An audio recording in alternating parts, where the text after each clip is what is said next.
Ora in onda la rassegna stampa. Ce la facciamo la bottiglia? Cosa dici? L'apriamo oggi una bottiglia? Allora, ci sono molte motivazioni per aprire una bottiglia quest'oggi. Prima di tutto perché proprio in questi minuti c'è la liberazione degli ostaggi israeliani. È avvenuta, è già cominciata proprio alle 7 di questa mattina, quindi bottiglia. Secondo di tutto perché si sta votando in Toscana, proprio alle 7, casualmente si sono aperti i seggi nuovamente per l'ultimo giorno di voto in Regione Toscana. Fino alle 15 di oggi si può votare, poi già alle 15 sapremo qualche cosa. Cosa potrebbe cambiare in Toscana? Molte cose, perché l'affluenza è molto molto bassa rispetto al solito.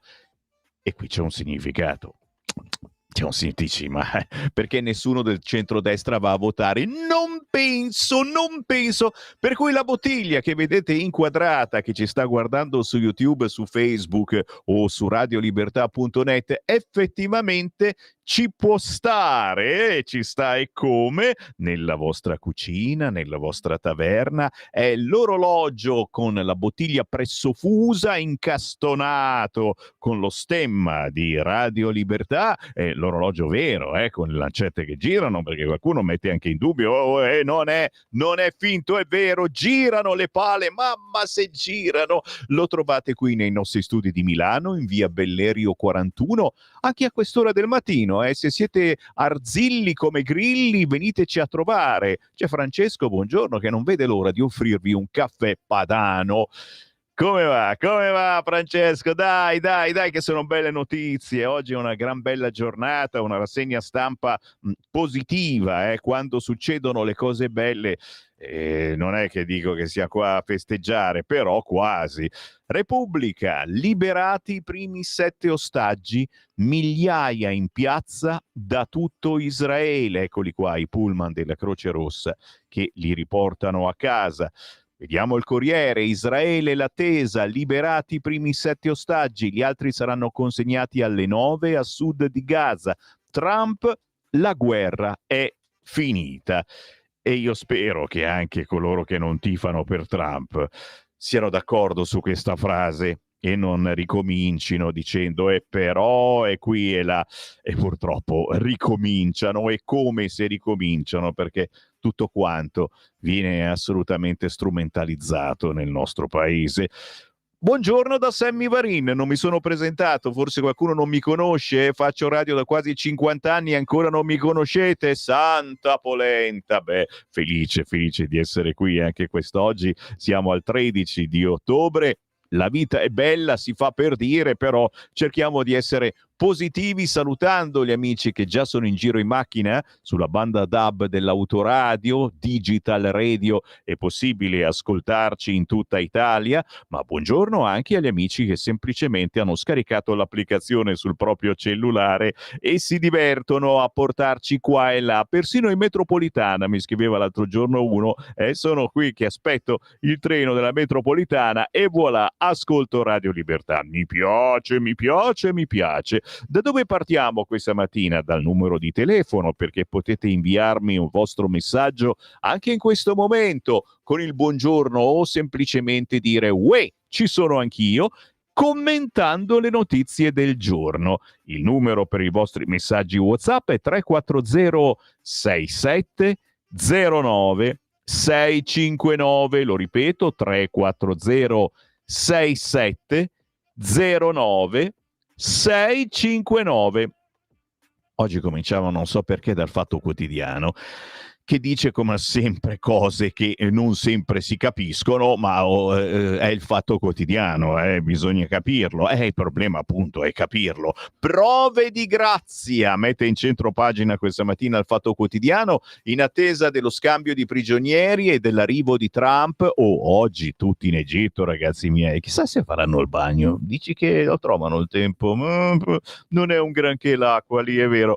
Herzog vuol salvare Netanyahu che minaccia non finisce qui. Eccolo qua il titolo apoptico del Fatto Quotidiano, che voi sicuramente capirete, ma in taglio alto c'è la Marcia della Pace, Pace, Perugia Assisi, grande folla con Albanese, Conte, Schlein, che bella compagnia, ho fatto bene a non andarci, una marea in marcia, è tregua, non pace, noi non ci fermiamo, tiè, uella, lella, tocca qua, tocca là, è tregua, non pace. E qua è la prima domanda, signori, per chi ti fate voi? È tregua, non pace o è pace, come ha dichiarato pochi minuti fa il presidente Trump? 3406709 659, anche di questo si sviscera quest'oggi su molti quotidiani.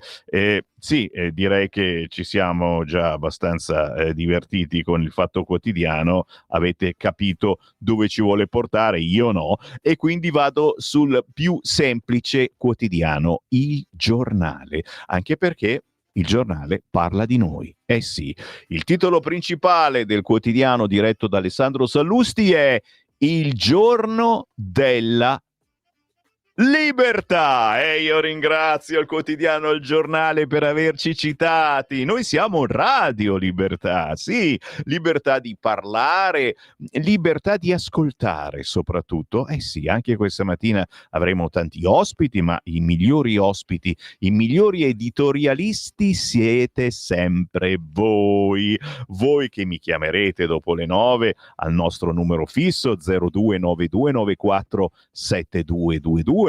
A quell'ora prendiamo le famose telefonate in diretta. Voi che già adesso, e vi ringrazio, mi state scrivendo al 340-6709-659. Il giorno della libertà. Titola oggi Il Giornale. Dopo 2 anni finisce l'incubo dei rapiti da Hamas, 20 superstiti tornano a casa. Netanyahu inizia la guarigione, basta disaccordi. Albanese, ragazzi, mi spunta da tutte le parti questa albanese. Ma mica hanno detto che era una meteora. Dice la meteora, poi passa, no? Salta fuori ancora Albanese, anche lei camminava al corteo con Schlein e Conte in questa stupenda compagnia. Pace per completare il genocidio. Ha detto così. Pace per completare ma è normale? Cioè è normale chiaramente dire una roba del genere? È normale.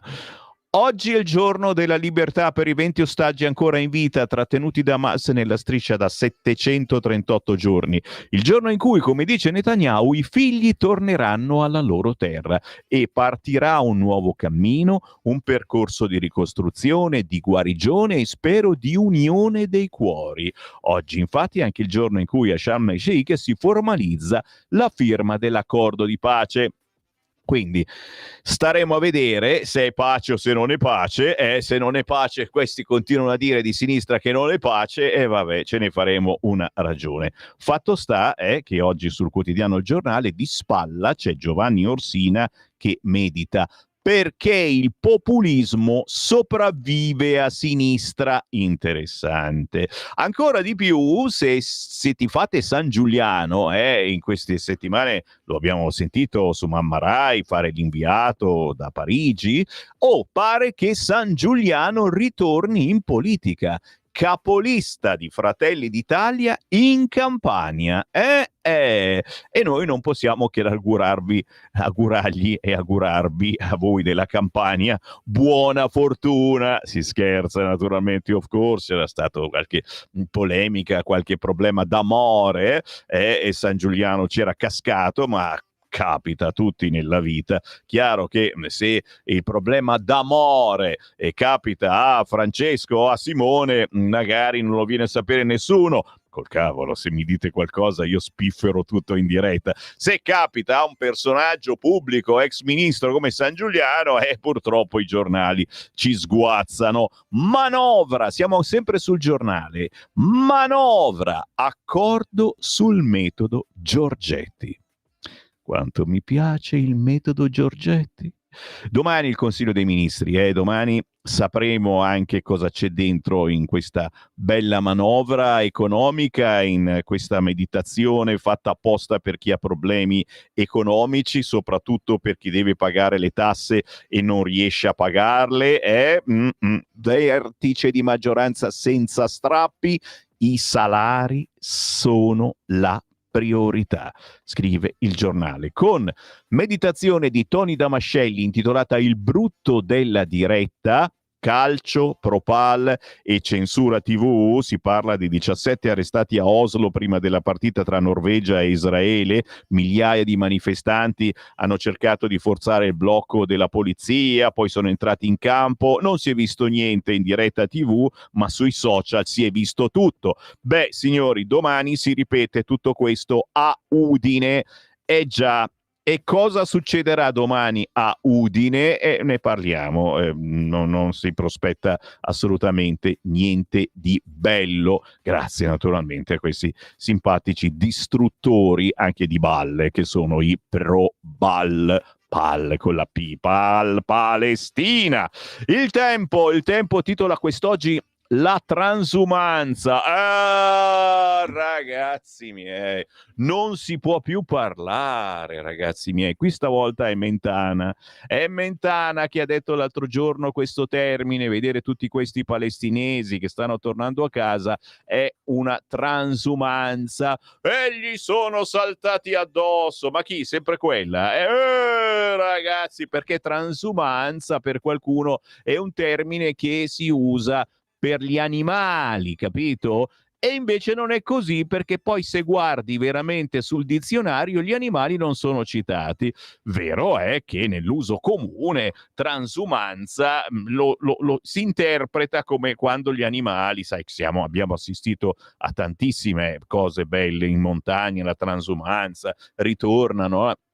Il problema è che si usi questo termine quando si vedono immani numeri di palestinesi che ritornano nelle loro case o in quello che resta delle loro case, dici transumanza. Comunque io do ragione a Mentana. Che cacchio! Sempre sì, sempre quella, c'è sempre l'albanese, vabbè. La transumanza, le pecorelle smarrite della sinistra in fuga da albanese dai Propal. Ecco la vera transumanza. E loro sono gli animali. Ma allora, si dice per gli animali o non si dice per gli animali? Tommaso Cerno, infatti, ci parla sopra. Ecco perché ha ragione Mentana.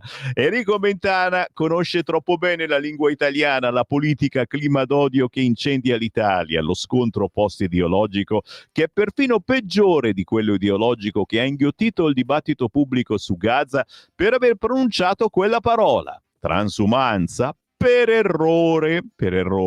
Il problema è che ha ragione lui. Anzi, il riferimento da dizionario Zanichelli alle migrazioni stagionali degli animali al pascolo è perfino riduttivo rispetto alla denuncia che il direttore del TG di La 7 ha posto nel dibattito pubblico, che si rifiuta di discuterla, perché i palestinesi di Gaza, gli orrori di questi 2 anni di guerra, il tentativo di pace di Trump ignorato dalla sinistra, lo spettacolo globale e propagandistico della flotilla, la scomparsa degli ostaggi israeliani dal dibattito italiano. L'avete letta? La scomparsa degli ostaggi israeliani dal dibattito italiano hanno reso quelle persone non animali ma oggetti, quindi meno ancora degli animali, e semmai gli animali siano pensati così negativamente, comparse di una narrazione che aveva come finalità le ragioni dei partiti e dei loro leader e non i loro destini. Quindi le pecore siamo noi, incapaci di dubbi, e ha fatto bene Mentana a ricordarcelo. Se c'è qualcuno che dovrebbe offendersi, sono proprio gli animali. Così Tommaso Cerno, oggi in prima pagina sul quotidiano Il Tempo. Devo dare anche questa. Per fortuna c'è il tempo di Osho, ragazzi. Però adesso gli danno l'Ambrogino alla flotilla. L'ultima del comune di Milano. Ambrogino d'oro alla flotilla, e Trump giù di morale che dice che cazzo, manco l'Ambrogino, che glielo diamo, non a Trump, magari, dice alla flotilla Lambrogino d'oro. Ditemi la vostra, scrivetemi popolo di Radio Libertà 340 6709 659, perché il bello di avere una radio, ragazzi, che la facciamo funzionare così, una radio che vi collega qualunque sia il vostro pensiero, siete di sinistra, siete di destra, amate la politica, siete lì che mangiate pane politica a colazione, odiate la politica perché è tutto un magna magna. Ditemi il vostro pensiero, scrivetemi un WhatsApp al 340 6709 659. Alle 8 io comincio a leggere i messaggi, vi avviso, signori. Dove vado? Vado sul Corriere, signori. Israele è il giorno degli ostaggi. Le ore dello scambio tra rapiti e detenuti palestinesi. Trump a Tel Aviv prima del vertice in Egitto. Roccella. E la frase che diventa un caso, anzi un casino. Ha detto gite ad Auschwitz per assimilare antisemitismo e fascismo. La Segre, che dice fatico a credere che l'abbia detto, e invece l'ha detto proprio. Per qualcuno era anche una cosa logica, assodata, che direbbero tutti, ma magari la pensiamo e non la diciamo. Si chiede il Corriere in prima pagina: chi comanda ora nella striscia? Bella questa domanda. Sai che non ce l'avevamo, non l'avevamo mica fatta questa domanda. Diceva, quelli del Corriere sono troppo avanti, Cioè, capisci che per scrivere sul Corriere non bisogna essere intelligenti. Di più, chi comanda ora nella striscia? Si chiede il Corriere in prima pagina. Un membro delle forze di sicurezza di Hamas saluta un gruppo di ragazzini nel campo profughi di Nuseirat.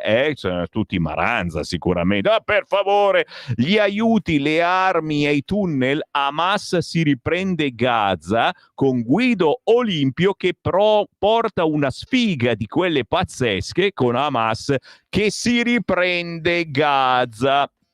E non è bello, siamo tutti qua a dire che la pace, finalmente il piano di pace, e Hamas si riprende Gaza. Vabbè, vado, scendo più in basso. La brutta notizia, certo. Paolo, ucciso a 21 anni, aveva sedato una rissa, ha confessato un 28enne. Dopo l'omicidio aveva fatto un post modello Riina. Che schifo, è successo a Palermo, ma ragazzi è come se accadesse a Cassano Magnago. Ormai siamo in balia di questo modus vivendi. Certo che in certe zone d'Italia le pistole sono in tasca normalmente. Toscana, eccola lì ragazzi, all'attacco del fortino Toscana. Ma davvero potrebbe accadere qualcosa? A bradire a bradar, il mago professor Varin prevede qualche sorpresa questo pomeriggio dopo le ore 15.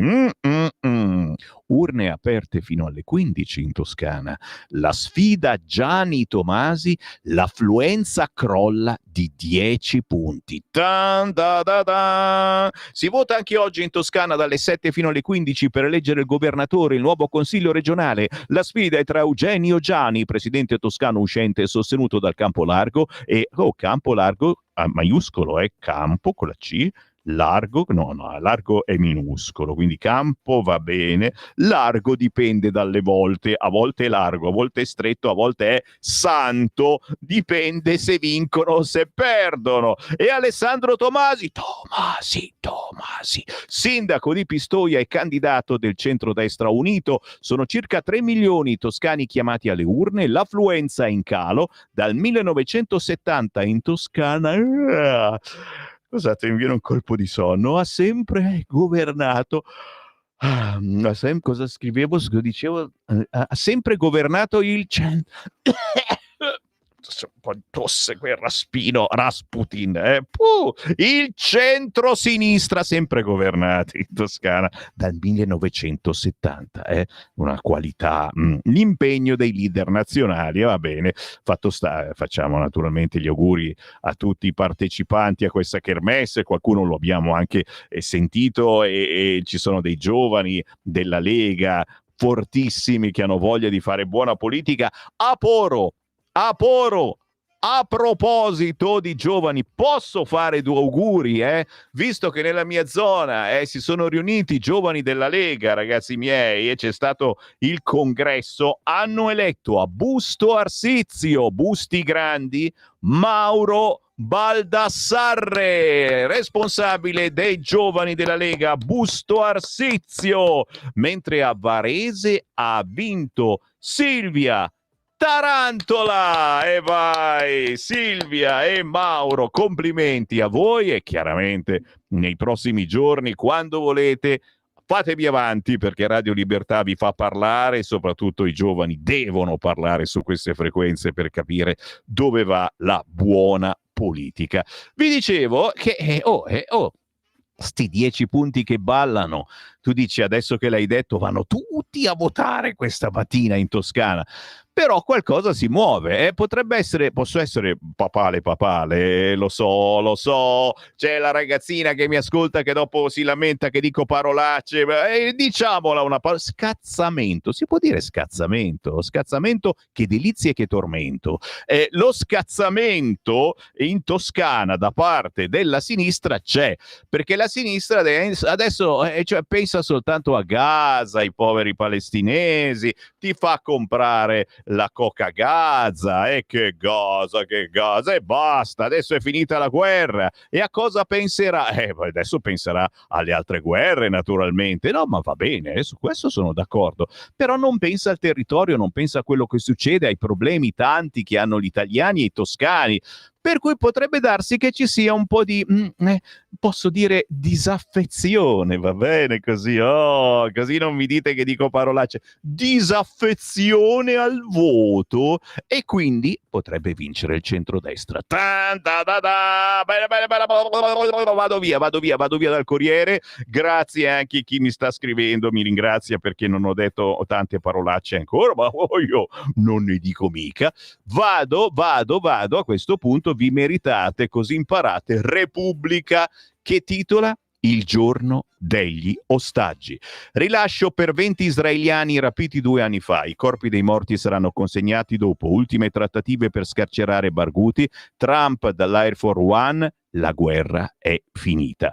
Ma di spalle c'è Umberto Gentiloni, parente, che fa l'articolo sulla Roccella, giustamente. Gite ad Auschwitz per incolpare il fascismo, dura condanna di Segre. Un inedito disprezzo ironico per le gite ad Auschwitz è emerso nella giornata di ieri, esplicitato con vigore da una ministra della Repubblica che pesa le parole in un convegno promosso dall'Unione delle Comunità Ebraiche Italiane. Ne parla naturalmente all'interno. Dove vado? Vado a leggere le altre segnalazioni. Il Toscana al voto, affluenza al 35,7%, in calo di 10 punti. Ernesto Ferrara medita dicendo: nemmeno più la rossa Toscana resiste al vento dell'astensionismo. Dopo Marche e Calabria, anche sul terzo match delle regionali, la sfida a cui il Campolargo affida le speranze di una riscossa peserà una massiccia fuga dalle urne. Questi 10 punti percentuali e capire cosa c'è dentro. Secondo voi? Dai, scrivetemi, non fatemi soffrire. Voi lo so che lo sapete chi vince. Lo so. 3406709 Ragazzi, io adesso non voglio sperare nel miracolo. Se vincesse il centrodestra in Toscana, è mai successo dal 1970, sarebbe una cosa meravigliosa. Adesso per 10 punti non facciamoci ideali, però potremmo vincere veramente in molte zone. Sarebbe un segnale fortissimo, perché gran parte delle province toscane le stiamo già governando noi del centrodestra, capisci? L'attuale candidato di centrodestra è il sindaco di Pistoia, dove c'è stata un'affluenza veramente esagerata. Quindi sindaco di centrodestra e affluenza esagerata, zone invece dove c'è la sinistra, va in su una votà. tan, ta, ta, ta, non dico niente, vado, mollo anche Repubblica, poi più avanti penetro dentro, tranquilli. Vado sul quotidiano La Verità. Oh mamma mia, la crisi delle nocciole. Dopo ci vado, sul quotidiano La Stampa. La crisi delle nocciole, titola un articolo. Cioè, ma anche voi avete sta deformazione mentale? Se io dico nocciole, a cosa pensate? E io penso alla Nutella. So scemo? Mi rispondete anche a questo? Sei scemo, Sammy Varin? Oh, chi mi scrive sì, mi alzo e me ne vado. Prosegue Francesco la rassegna stampa. La Verità, centri sociali ancora in guerra, ci dicono sarà un autunno caldissimo, ma va bene, non accendiamo i caloriferi. Il Medio Oriente è solo una scusa, scrive La Verità questa mattina. Gli antagonisti di Askatasuna, quelli simpatici, alla faccia dei risultati diplomatici del governo, fanno una vera e propria chiamata alle armi per scatenare nuovi disordini. Dobbiamo potenziare le spinte mobilitative. Oggi sul quotidiano La Verità c'è l'intervista con Anna Falchi che dice quella famosa frase che sta già dicendo da un po' di tempo: il catcalling non fa male a nessuno. Uè, bella figa! No, non si può dire tranquillamente, no, adesso senza esagerare, però a volte sono anche dei bei complimenti. Cioè, avere il coraggio, io sinceramente, a me adesso fa paura qualunque cosa, quindi anche soltanto se incontri una bella ragazza, una bella signora, soltanto rivolgersi a lei dicendo complimenti, non ci conosciamo, sei veramente una bella creatura, è già una roba del genere, quella ti guarda come se fossi un maniaco sessuale e magari col telefonino chiama la polizia. Quindi a volte è meglio star zitti, a volte ormai stiamo sempre zitti e guardiamo in basso, anche perché a volte sui marciapiedi si trovano sorprese. Ostaggi e pace, oggi firma storica a Sharm, titola La Verità. Anche Meloni tra i leader riuniti in Egitto per chiudere le ostilità tra Israele e Palestina, che si scambieranno detenuti e sequestrati. Hamas insiste sulla scarcerazione di alcuni ergastolani. L'ANP dà l'ok a Tony Blair. Anche voi avete paura che ci riempiamo di terroristi? Punto di domanda. Cioè, dopo tutta sta fatica di averli beccati, incarcerati, li liberiamo?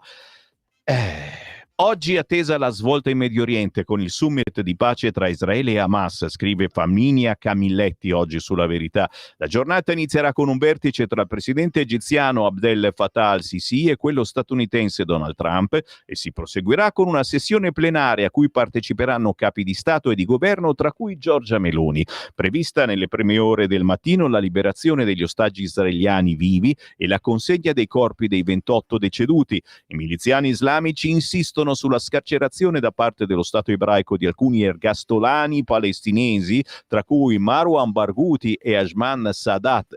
L'ANP, esclusa dal summit, si è detta pronta a collaborare con Trump e l'ex primo ministro britannico Tony Blair per il futuro della striscia, rilasciati tutti gli attivisti della flotilla. E anche adesso siamo più contenti, in effetti eravamo preoccupati per loro. Oggi sul quotidiano La Verità, oltre alla Falchi chiaramente che cattura la nostra attenzione, c'è anche Luigi Sbarra.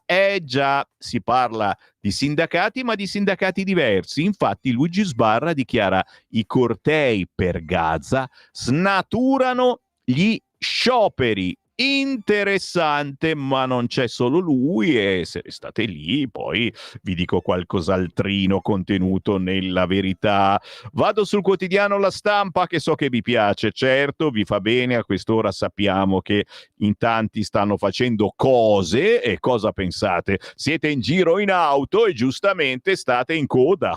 Grazie per aver scelto Radio Libertà, buongiorno da Sammy Varin. Se poi dovete andare a lavorare, vi ricordo che questa rassegna, il meglio o il peggio di questa rassegna, va in replica la sera dalle 20 alle 21, quindi trovate un pezzettino di Sammy Varin anche alle ore 20, oppure sul sito radiolibertà.net potete cercare il podcast, o ancora cercando Radio Libertà su Facebook e su YouTube. Abbiamo il nostro canale oscurato sempre perché diciamo castronerie per loro, ma ancora più difficile oscurarci perché c'ha più di 1 milione di follower e non gli conviene a Facebook, cercando Lega Salvini Premier su Facebook. Lì va in diretta la mia rassegna stampa. Io me la tiro tantissimo, ragazzi, anche perché siete veramente in migliaia ad ascoltarmi. Grazie. La stampa di oggi: no allo Stato palestinese. E questa è la frase del ministro degli esteri Saar: ma lasciatelo stare, poverino, avrà bisogno di cure, non sta bene, eccetera.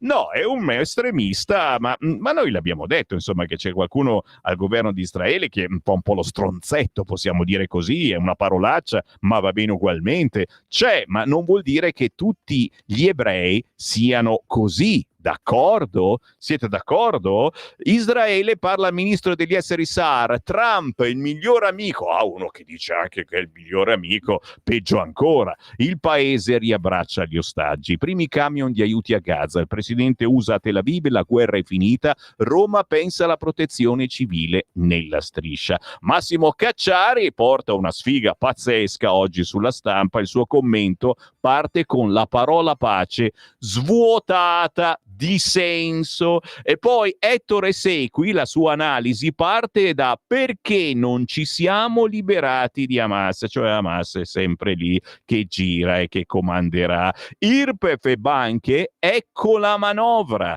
Vertice di maggioranza tra Meloni, Tajani, Salvini, confermato il prelievo sugli istituti. Vai. Landini, non dirmi che non sei contento adesso, oh signor. E poi di spalla, naturalmente, ucciso a 21 anni, dava una rissa, l'assassino e i post dedicati a Rina. Ci fermiamo, c'è la pausa. Ogni mezz'ora un artista indipendente, sempre massima la qualità. Oggi abbiamo il sassofonista Luigi Zimmitti. Stai ascoltando Radio Libertà. la tua voce libera, senza filtri né censura. La tua radio.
Ennio Morricone, anno 1971. Giù la testa, eleganza, energia, musica dal vivo. Questo sassofonista ti fa di quegli spettacoli incredibili. Peccato che giri soprattutto solo nella sua Sicilia. Si chiama Luigi Zimmitti. In questo caso ha ripreso la colonna sonora di questo film Giù la testa, che abbiamo tutti noi grandicelli in mente, ma soprattutto il grandissimo Ennio Morricone, che Zimmitti ama in modo particolare. Se piace anche a voi, cercatelo su YouTube, Luigi Zimmitti, saltano fuori tante cover, una più bella dell'altra. Il buongiorno da Sammy Varin, 6 minuti dopo le 8 del mattino. Certo, siamo in rassegna stampa, o quello che dovrebbe essere una rassegna stampa in realtà è una chiacchierata tra amici o tra nemici, nemici tra virgolette. E perché? Perché cerchiamo anche di leggere il vostro pensiero mattutino. Lo state inviando in molti al 3406709 se ancora non l'avete fatto e siete tra il gnacca e il petacca. E vi capisco, essere tra il gnacca e il petacca è un'indecisione, si va in un brutto girone, gli ignavi, quelli che non prendono decisioni. Dai, giù dalle brande, scrivete il vostro pensiero su quello che accade in Toscana o Emilia Romagna. Piuttosto che votare centrodestra, non vanno a votare per protesta. Eccolo qua, Alberto da Pordenone. Io adesso mi alzo e me ne vado. Ciao, arrivederci. Sospendi le trasmissioni. No, non vado avanti. No, non c'è motivo. Non c'è motivo, perché Alberto praticamente mi ha messo la verità in faccia. Manco fosse un bacio sulla bocca da parte di spero tu non abbia la barba, almeno Alberto da Pordenone, che cioè dici che non sono andati a votare per protesta piuttosto che votare centrodestra. Probabilmente è così, però quelli che sono andati a votare centrodestra magari ci fanno vincere. No alla flottia, scrive questo qua. Poi, buongiorno, tanto casino per della gente che ci odia e i barconi pieni continuano ad arrivare. Stiamo facendo il cavallo di Troia. Maria Teresa, non dire parolacce. Buongiorno Sammy, inerente a quello che hai appena comunicato, l'Ambrogino d'oro alla flotilla? Ma stiamo scherzando? A Milano sono spiritosi, Chi è quel mentecatto che l'ha proposto? È da TSO, io non ne so niente, me ne lavo e anche le mani, i piedi e tutto il resto. Certamente che no, stiamo vivendo proprio un mondo al contrario, chissà dove andremo a finire. Buona giornata da Olvia, da Olgiate Olona, cara Olvia, adesso lo scopriamo chi è stata, qualche dubbiettino mi viene. Visto le riprese della transumanza dei palestinesi, i sopravvissuti ad Auschwitz avevano ben altro aspetto. Pro palo, pro palle, questo è il dilemma. Ciao Nina. No, Sammy, l'albanese non può essere normale. Una che concepisce un pensiero simile di fare la pace per continuare un genocidio e antisemitismo. Marco, prendo le distanze, sai che l'albanese è una che si offende, gliene stanno dicendo di tutti i colori, anche quelli del suo partito. Io alla flottiglia darei una fila di calci nel culo, ma con un anfibio d'oro, vale come l'Ambrogino. Prendo le distanze assolutamente, questi messaggi poco ossequiosi, assolutamente. Dobbiamo amarci, amiamoci l'un l'altro. Raga, ma non siete proprio andati alla marcia della pace? No, c'era solo il PD. Buongiorno, ricordo che grazie alla Germania è affondato il progetto di spiare i nostri post sui social, mentre udite l'Italia era tra i promotori, colao imperat. PS, come mai un pullulare di telecamere ovunque? Questa è la gente che vede telecamere ovunque, anche noi ne abbiamo 1, 2, 3, 4 e non dobbiamo vergognarci a farci vedere, ragazzi. Io un pochino mi vergogno, sono brutto, però penso che rendo ugualmente, perché poi la radio radio e anche fantasia. Infatti nessuno mai guarda la radiovisione, ma cosa ve ne frega, per vedere le prime pagine, sì, è una moda passeggera. Ma smettila, perché in Lombardia siamo affezionati al voto. Per chi? Spiegami come mai i governatori hanno il limite di 2 mandati mentre in Parlamento le liste bloccate permettono la vita intera nell'emiciclo con servizietti dati e avuti. I servizietti? Ma scusa, l'Occidente non ha messo un violento tagliagole a capo della Siria? Che male c'è a liberarne qualcun altro? Vi vedo belli tosti questa mattina, bravi. E c'è anche un messaggio audio sul cursore, vediamo se si incazza anche questo. Sono Walter. Ciao. Una considerazione: mettere un inglese a gestire la striscia di Gaza, chi conosce la storia sa che il problema tra Israele e la Palestina, quelle persone lì che la Palestina non è mai esistita, è stata creata proprio dagli inglesi. Io non so quanta gente conosca la storia, però è come mettere al gusto del pollaio una bella volpe. Sono stati gli inglesi a creare con la divisione del territorio, sono stati loro a generare, promettendo lo stesso territorio sia agli arabi che agli ebrei. È tutto lì, nasce tutto da lì e noi mettiamo Blair a gestirla. Complimenti, Cristian. E Sean a volte si spicca in fantasia, è vero, in queste cose, ma andiamo oltre, ragazzi. Anzi, andiamo sul quotidiano La Verità. No, ci siamo già stati, dopo ci ritorno perché c'ha roba buona. Il quotidiano Libero questa mattina titola Pace a Gaza, guerriglia in Italia, e si parla proprio di ciò che potrebbe accadere domani ad Udine. Gli azzurri di Gattuso nel mirino dei Propal. Tam tra i duri del movimento per creare il caos prima della partita con Israele domani ad Udine. Una regia dietro i cortei, il Viminale indaga. E poi in centropagina, non l'avete visto in televisione, ma se guardate su internet era su tutti i social, l'ultimo sfregio. Ubriaco si mette a urinare sull'altare di San Pietro. L'episodio è successo venerdì mattina. Probabilmente di esso non si sarebbe saputo nulla se non fosse stato immortalato dallo smartphone di un visitatore e il video non avesse poi fatto il giro dei social. La meditazione non è tanto su questo scemo che si è messo a fare la pipì sull'altare. Va curato sicuramente, a meno che non salti fuori che è musulmano. Se salta fuori che è musulmano mi girano le palle tanto. No, la cosa più disdicevole è che non è stato trasmesso in televisione questo deficiente. Sul quotidiano, su Libero, ma anche sulla Verità, si parla di nichilismo, secolarizzazione, cioè non c'è più nulla di santo praticamente, non c'è un luogo dove veramente è successo qualcosa o ha un'importanza perché rappresenta qualche cosa. Ecco, non è stato trasmesso in televisione questo episodio. Che ne pensate?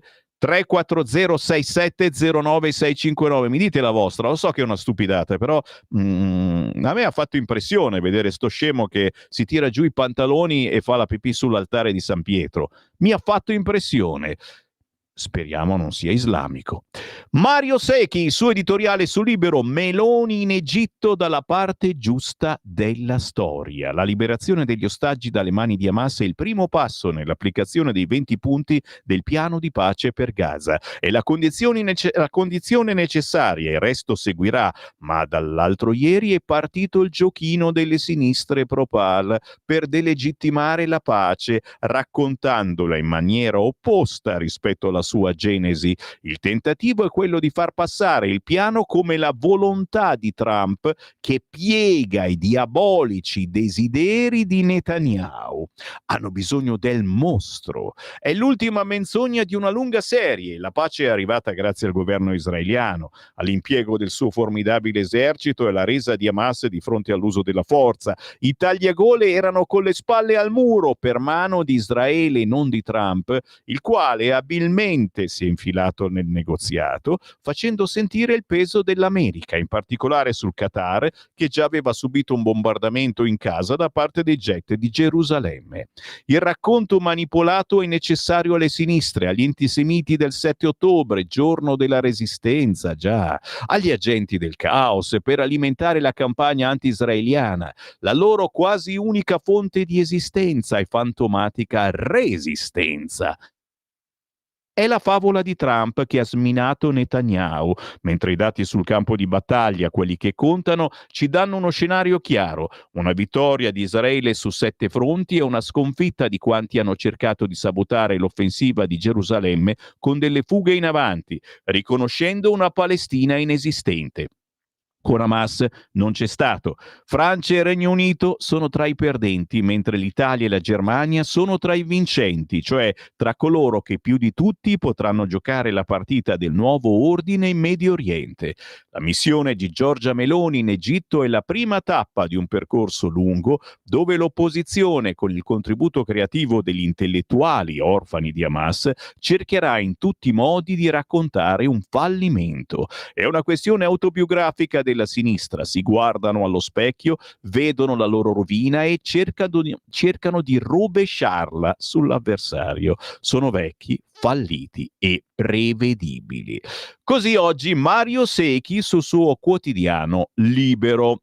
Denunciata e scaricata i primi guai dell'albanese, a sinistra prendono le distanze. E poi il caso in Inghilterra, la maratona islamica, la maratona all'islamica. Perché? Perché non ci possono essere donne in gara. Mirko Molteni ce ne parla all'interno del quotidiano Libero. Dove vado? Dove vado? Avete richieste? Richiedete il vostro quotidiano al 340 6709 659. Complimenti, avete vinto proprio il quotidiano Libero, perché domani sera a Udine si gioca Italia-Israele. Violenti filoislamici e centri sociali preparano il loro campo di battaglia. Giovani palestinesi, potere al popolo, decine di sigle antagoniste, gli stessi degli scontri delle ultime settimane, pronti ad assaltare la città. Previste 10.000 persone, piantedosi, clima ostile, attenzione massima. Ce ne parla Alessandro Gonzato. Zucche vuote nel pallone. Gli stessi violenti che hanno assaltato la polizia a Bologna e prima distrutto la stazione di Milano preparano il campo di battaglia a Udine, dove domani sera la città è blindata, in programma Italia-Israele. Ma c'è anche la sinistra all'attacco della Roccella, sotto tiro per le parole su Auschwitz. Il ministro: le gite servono a dire che l'antisemitismo era solo fascista. Dura Liliana Segre. Ne parla Libero, ma ancora meglio ne parlerà, ve lo leggerò, il quotidiano La Verità. La mobilitazione continua con la campagna della Bernini per sfrattare dagli atenei gli estremisti di sinistra. Magari ci riuscissimo. Far entrare anche qualcuno di destra o qualcuno che magari ha un pensiero diverso da quello del PD. Ci riusciamo o ci sbattono fuori come è successo l'altra settimana con i giovani della Lega? Aggressioni a prof, rettorati occupati, aule inagibili, insulti a membri del governo, la lettera del ministro per cercare di tornare alla normalità, ma Montanari dell'Università di Siena non ci sta, ci si occupi di altro, ha scritto alla Bernini.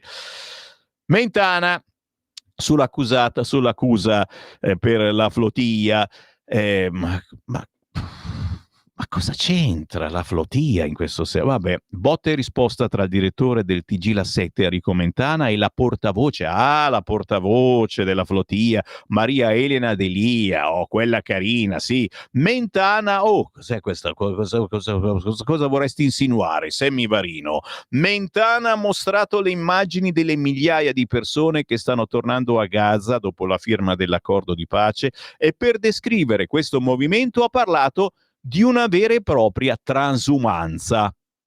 Delia è partita all'attacco. Mentana l'ha chiamata la transumanza, un termine che si usa per le greggi, per le vacche, per gli animali. Una certa narrazione è stata complice di questi 2 anni di genocidio e dei 75 anni precedenti di occupazione di Gaza e della Cisgiordania, dove non c'è Hamas, ma c'è l'autorità nazionale palestinese. Replica di Mentana. Non prendo lezioni dagli asini.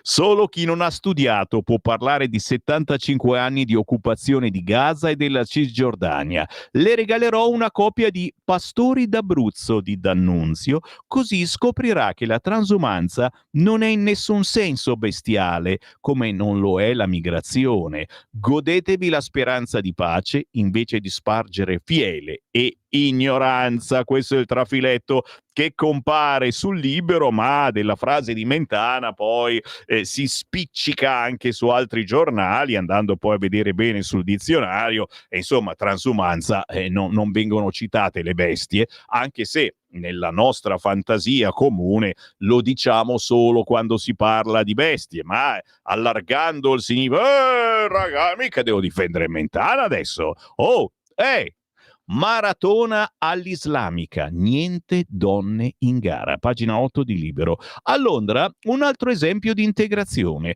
la corsa di solidarietà musulmana consentita solo ai maschi e alle bimbe sotto i 12 anni. Già.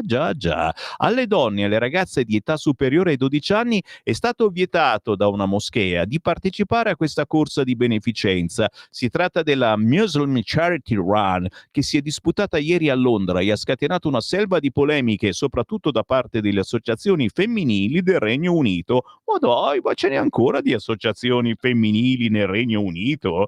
Destinate a sparire. Maratona all'islamica, niente donne in gara. Ancora sul Libero, l'albanese balla da sola e i compagni la mollano. Sì, però è un po' troppe settimane che scriviamo ste cose e lei è ancora lì. Oggi Libero scrive Meteora Propal. Meteora, ma sta Meteora è come la cometa di Halley, cioè va avanti per mesi e mesi, la vedevamo lì ogni sera, bella, però non se ne andava mai, è una cometa, sta lì.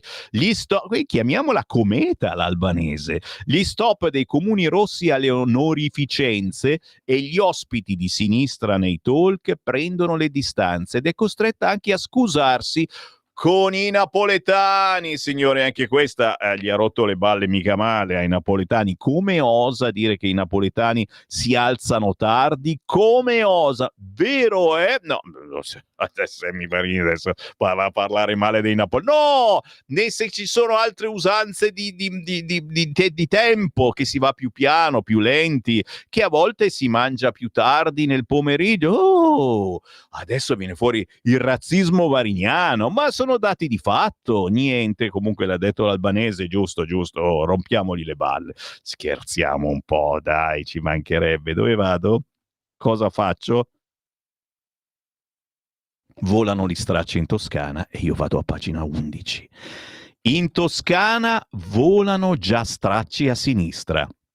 Gianni è favorito, ma Tomasi crede al colpaccio. Nella sua Pistoia record di affluenza. Nella regione invece è in calo. Paginone interessante oggi sul quotidiano Libero. Dai, tocchiamo ferro, tocchiamo qui, tocchiamo là. Potrebbe accadere, diciamo che un segnale importante arriva di sicuro dalla Toscana. Poi pensare di vincere è nella regione più rossa insieme all'Emilia Romagna dell'intera Italia. Verso le elezioni, la proposta identitaria di Forza Italia che ci copia, ma dai, crocifisso in tutte le scuole campane. Il segretario azzurro Martuscello sarà il nostro primo atto in consiglio. Cristo non può essere discriminatorio. Applausi dalla Chiesa, un simbolo d'amore condiviso. Forza Italia accende la campagna elettorale in Campania. Tra i primi atti del nuovo Consiglio regionale proporremo il crocifisso nelle scuole della regione. Bravo Martuscello, non posso che essere d'accordo. Peccato che ci siamo arrivati prima noi da almeno 20 anni, ma è giusto, eh? Chi ha detto che si svegliano tardi i napoletani? Non lo so e prendo le distanze comunque. Altro sfregio alla Chiesa, urina sull'altare a San Pietro. Dopo la profanazione di Canterbury, un giovane dell'est Europa elude i controlli e si esibisce davanti ai fedeli, bloccato dai gendarmi, il Papa sconcertato. Episodio simile a febbraio, un altro pazzo ha fatto 30.000 euro di danni, ricorderete anche questo, ripreso su tutti i social. Corrado Ocone ci dedica un'intera paginona, a pagina 15 del quotidiano Libero. È un'altra cosa che ha fatto male nel weekend.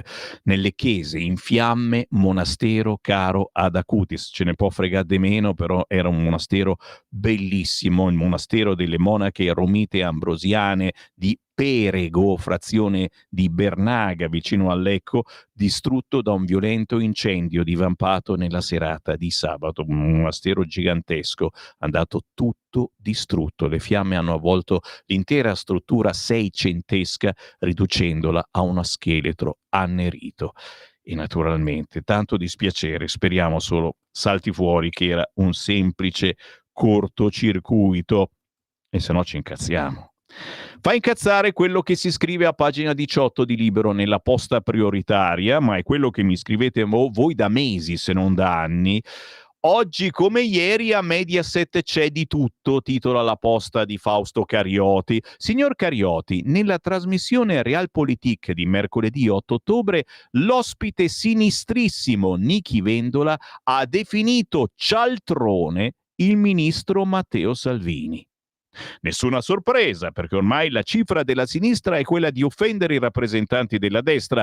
Ciò che però mi ha lasciato basito è stato il comportamento del pubblico, che quasi a comando ha applaudito ogni passaggio del suo intervento. Mi sembra che Mediaset, dopo aver ingaggiato la signora Bianca Berlinguer, si stia incamminando sempre più verso una meta mancina, ma spero di sbagliarmi. Lei cosa pensa? E risponde Fausto Carioti: la tentazione è di limitare il commento a poche parole. Se vede Vendola un personaggio simile in TV, cambi canale. Va bene, però, visto che non è l'unica lettera riguardante la presunta svolta a sinistra a Mediaset, provo a formulare una risposta più complessa, bravo Carioti, e cioè che Mediaset è sempre stata questa, un network generalista che dà cittadinanza a ogni tipo di appartenenza, politica, calcistica, sessuale, etnica, eccetera. La Mediaset schierata a destra è un'invenzione della sinistra. Dire che ai tempi del Cavaliere era diverso significa dimenticare che fu lui a portare sulle proprie reti Michele Santoro. Michele Santoro è più fazioso.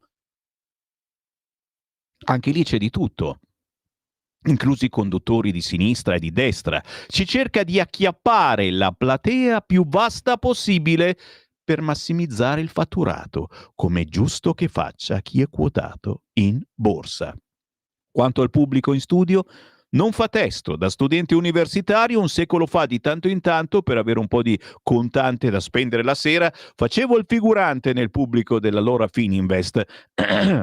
Un po' di esperienza TV da giornalista me la sono fatta. Il pubblico è lì per battere le mani a ogni battuta o frase forte. Applaudirebbe Churchill e un minuto dopo Stalin. Se la pensa allo stesso modo dell'ospite, l'acclamazione è più calorosa, se no pazienza, si applaude lo stesso. E forse non ha aggiunto che c'è anche qualcuno che ti obbliga ad applaudire, possiamo dirlo, sono anche quelli che vengono pagati appositamente, perché se non scatta l'applauso ci sta male l'ascolto. Dove vado, signori? Tra poco c'è la pausa, ragazzi, ma giustamente faccio in tempo a entrare pacificamente sul quotidiano Repubblica, che oltre a parlare degli ostaggi parla anche dei pacifisti. Siamo a pagina 10 del quotidiano Repubblica, il ritorno dei pacifisti. 200.000 alla marcia, la marcia della pace di Assisi, no? Conflitti non inevitabili.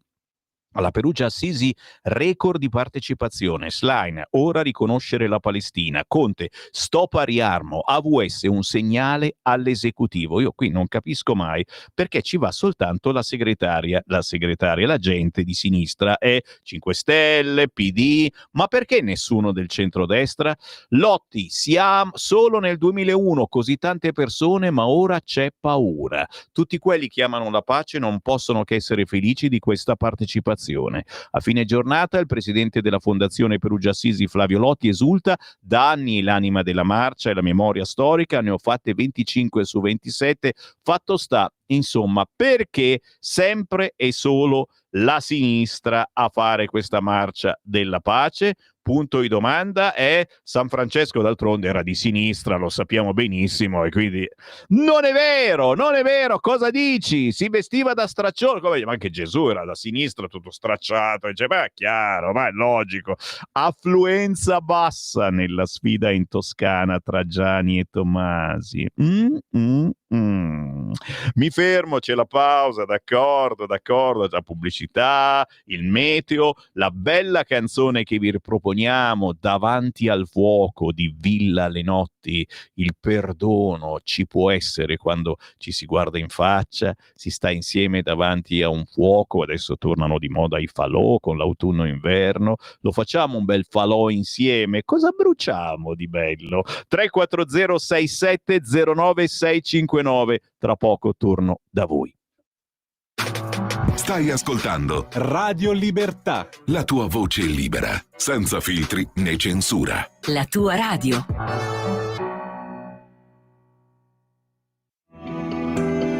Il meteo.it presenta le previsioni del giorno.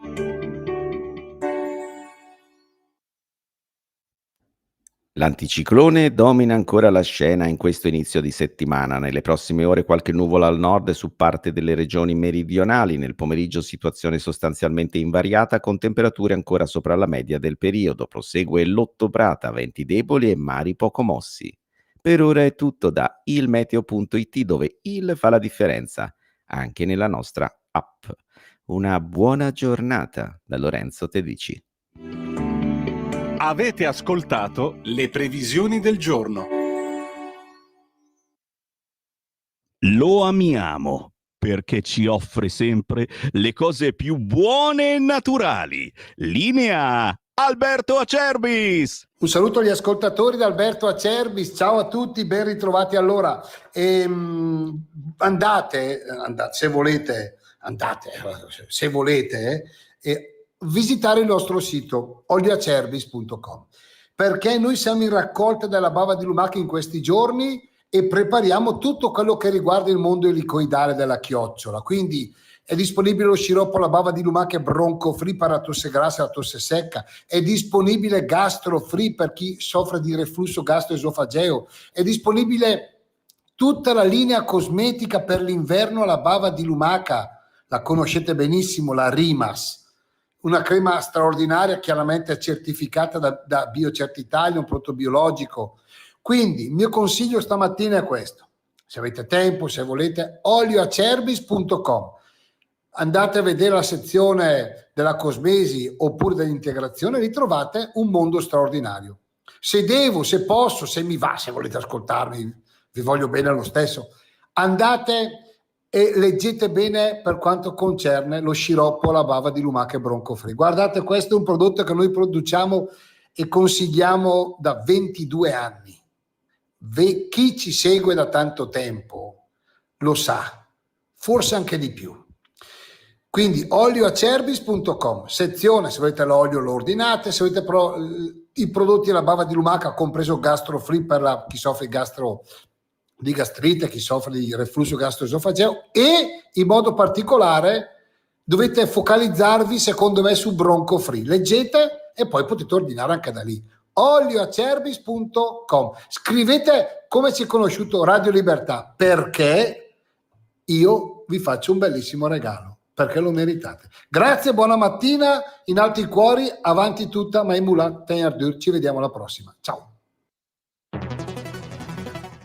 giorno migliaia di notizie ci raccontano i fatti che accadono in Italia e ogni giorno c'è una voce fuori dal coro. Quotidiano di Sicilia, il quotidiano d'Italia. L'informazione che ribalta i luoghi comuni, una vera visione dei fatti. L'Italia vista da sud. Ogni siciliano che vive in Italia e nel mondo è una risorsa, è protagonista della crescita della nostra nazione. Dai forza alla crescita della nostra isola, abbonandoti al QDS digitale più archivio a soli 99 euro anno. Quotidiano di Sicilia, il quotidiano d'Italia, una scelta di valore. Stai ascoltando Radio Libertà, la tua voce libera, senza filtri né censure, la tua radio.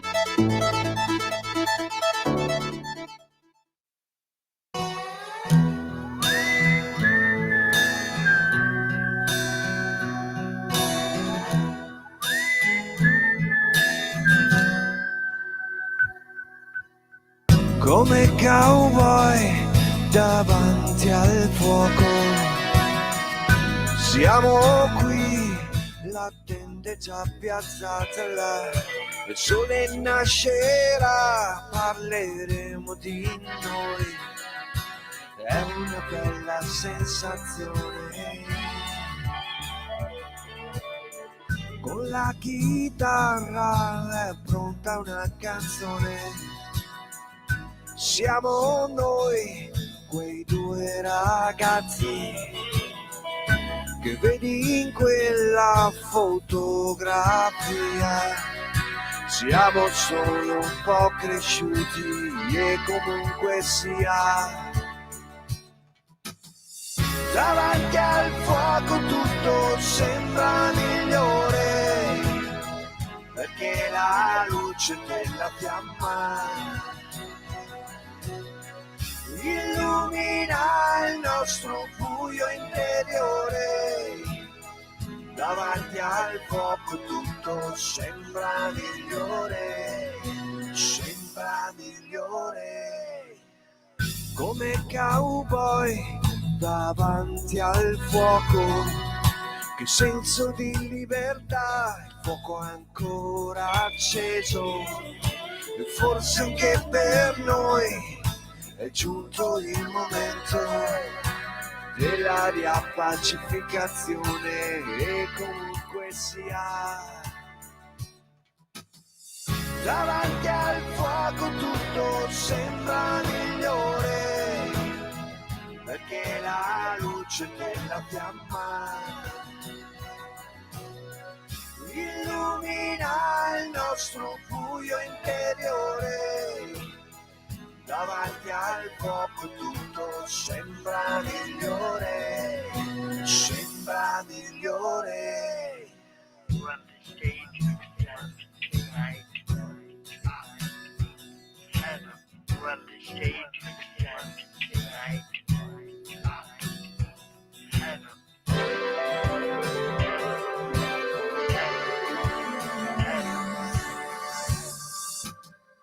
Davanti al fuoco tutto sembra migliore, perché la luce della fiamma illumina il nostro buio interiore.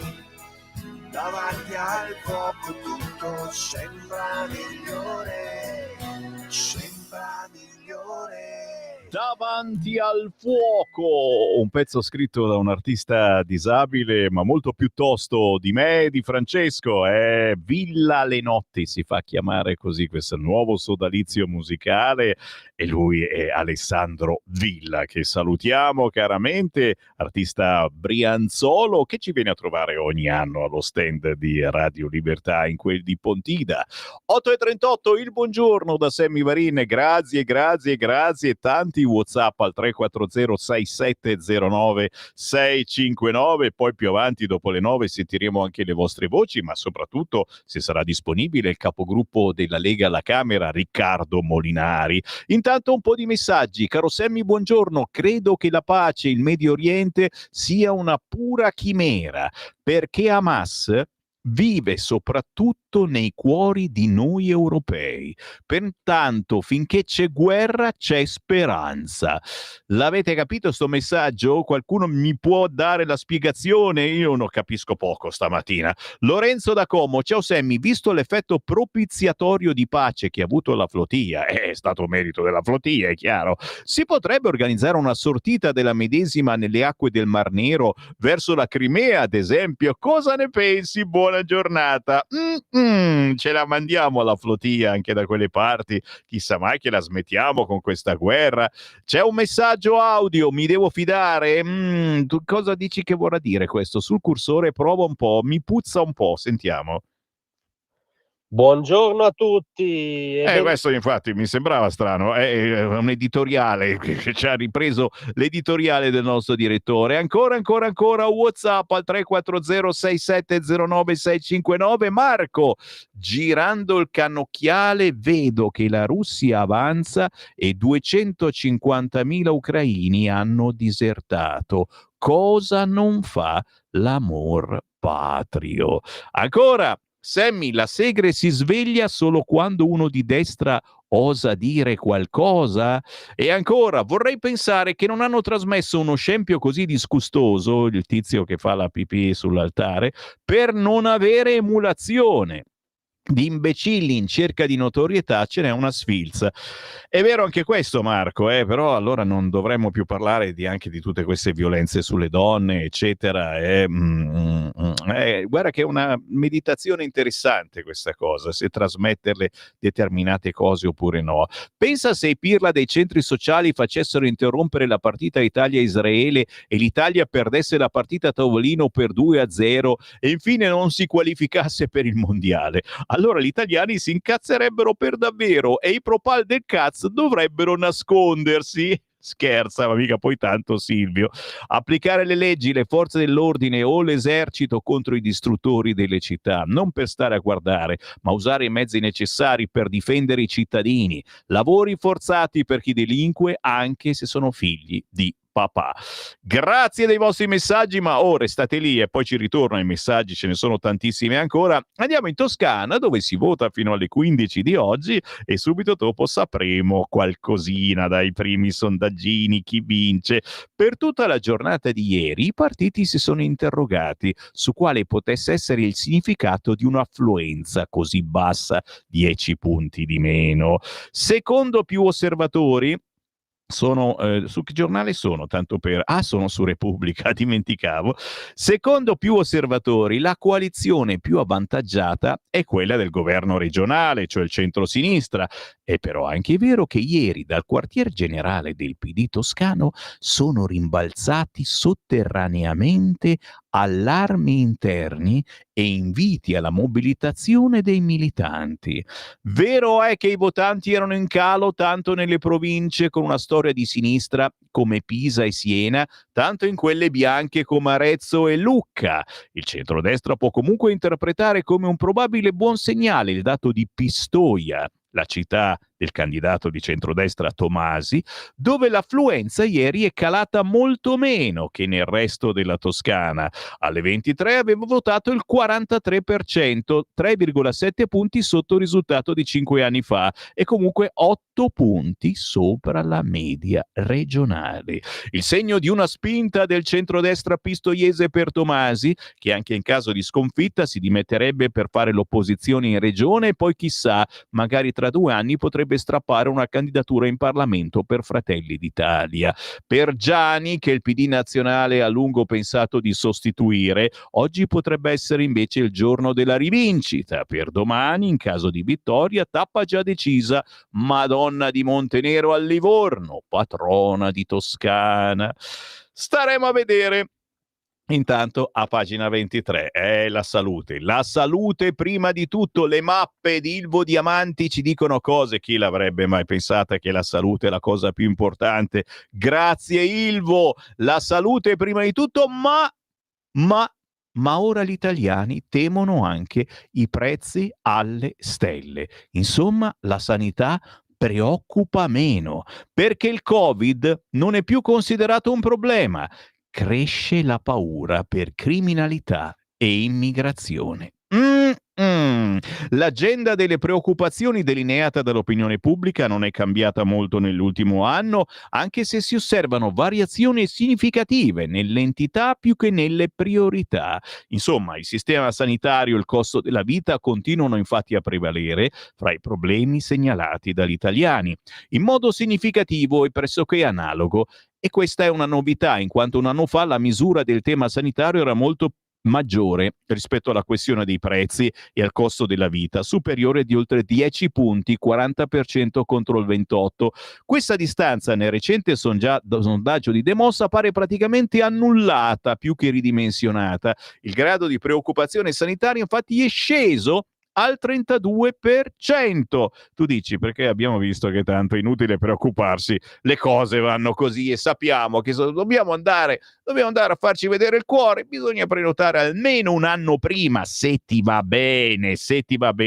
Ilvo Diamanti però scova che effettivamente ci sono altre preoccupazioni come la criminalità che stanno purtroppo a preoccuparci. Bravo Ilvo Diamanti, ma soprattutto bene il quotidiano Repubblica a pagina 21. Da Repubblica potrei passare alla Stampa, ma assolutamente mi rifiuto e vado sul quotidiano La Verità, perché a pagina 4 si scrive: signor Landini, lei ha tradito la sua missione. Silvana De Mari lo scrive: abbiamo circa 3 morti bianche al giorno, le morti sul lavoro. Da Stellantis all'ex Ilva, l'industria è in crisi. Durante il Covid, dipendenti autonomi sono stati vessati e hanno perso il posto, ma il leader della CGIL ha taciuto e ora usa le piazze per fare politica. Silvana De Mari scrive al gentilissimo signor Maurizio Landini: l'astensione dal lavoro è un'arma che dovrebbe servire soltanto per ottenere condizioni contrattuali migliori e non per altri fini. Manifestare con chi inneggia il 7 ottobre per andare contro il governo significa ubriacare la gente di odio anti-ebraico e gli attacchi alla polizia sono eversivi. Paginone su Landini. Chi ad altri ordisce tradimenti, a sé prepara pentimenti. Meditate, Landini, meditate. Giro ed ecco un altro sindacalista che però ci piace un po' di più. Si chiama Luigi Sbarra.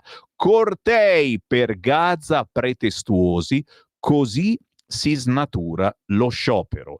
L'ex capo della CISL, oggi sottosegretario con delega per il Sud. La rappresentanza sociale si è trasformata in rappresentanza politica. Alimentare le tensioni è sbagliato.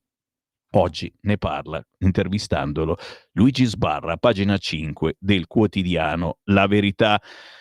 Carlo Cambi, che sentirete sicuramente anche questa settimana con Giulio Cainarca intorno alle 10:30, parla della Roccella, antisemitismo. Roccella dice l'ovvio ed è bufera.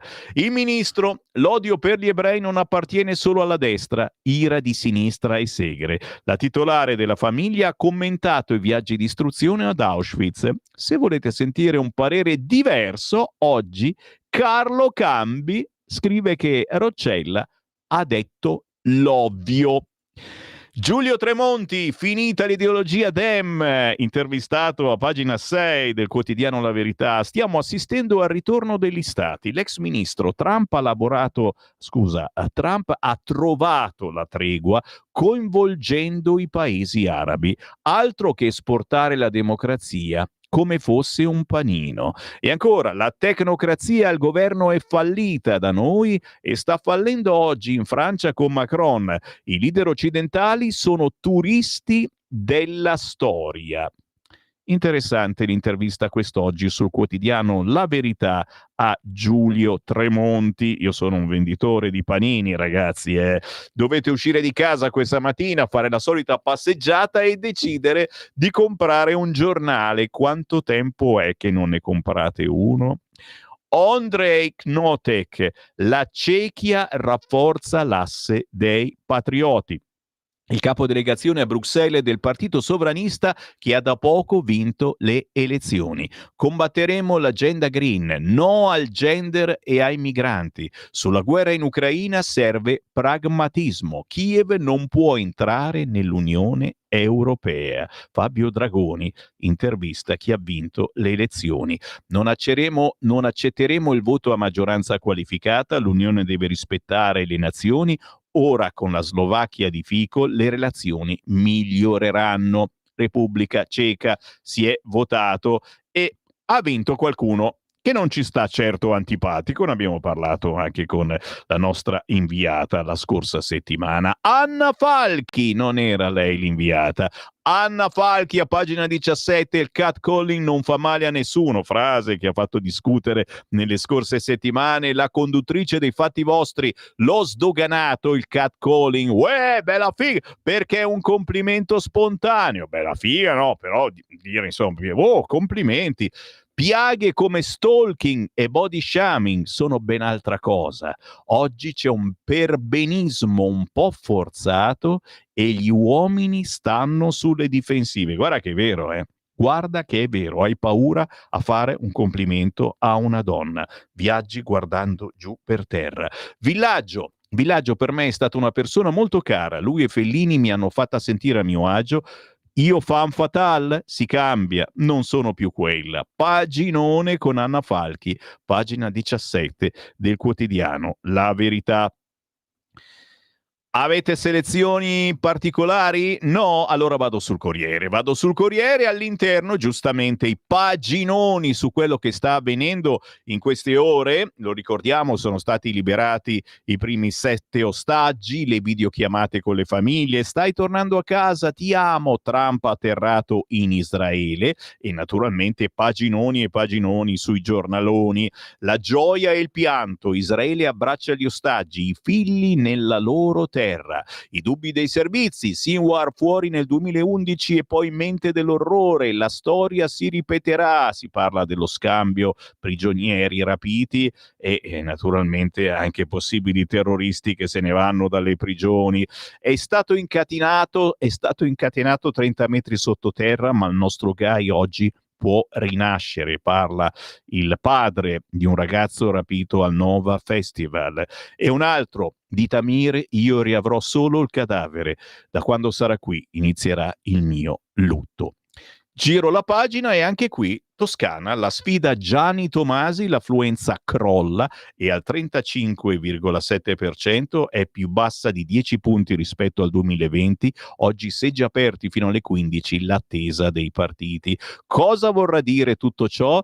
Con il generale Vannacci, altra incognita, che fa lo spiritoso, non sconfino in Lombardia. Domenica con la famiglia, con mia moglie e con le mie adorate figlie, ma prima il dovere, così Roberto Vannacci sui social.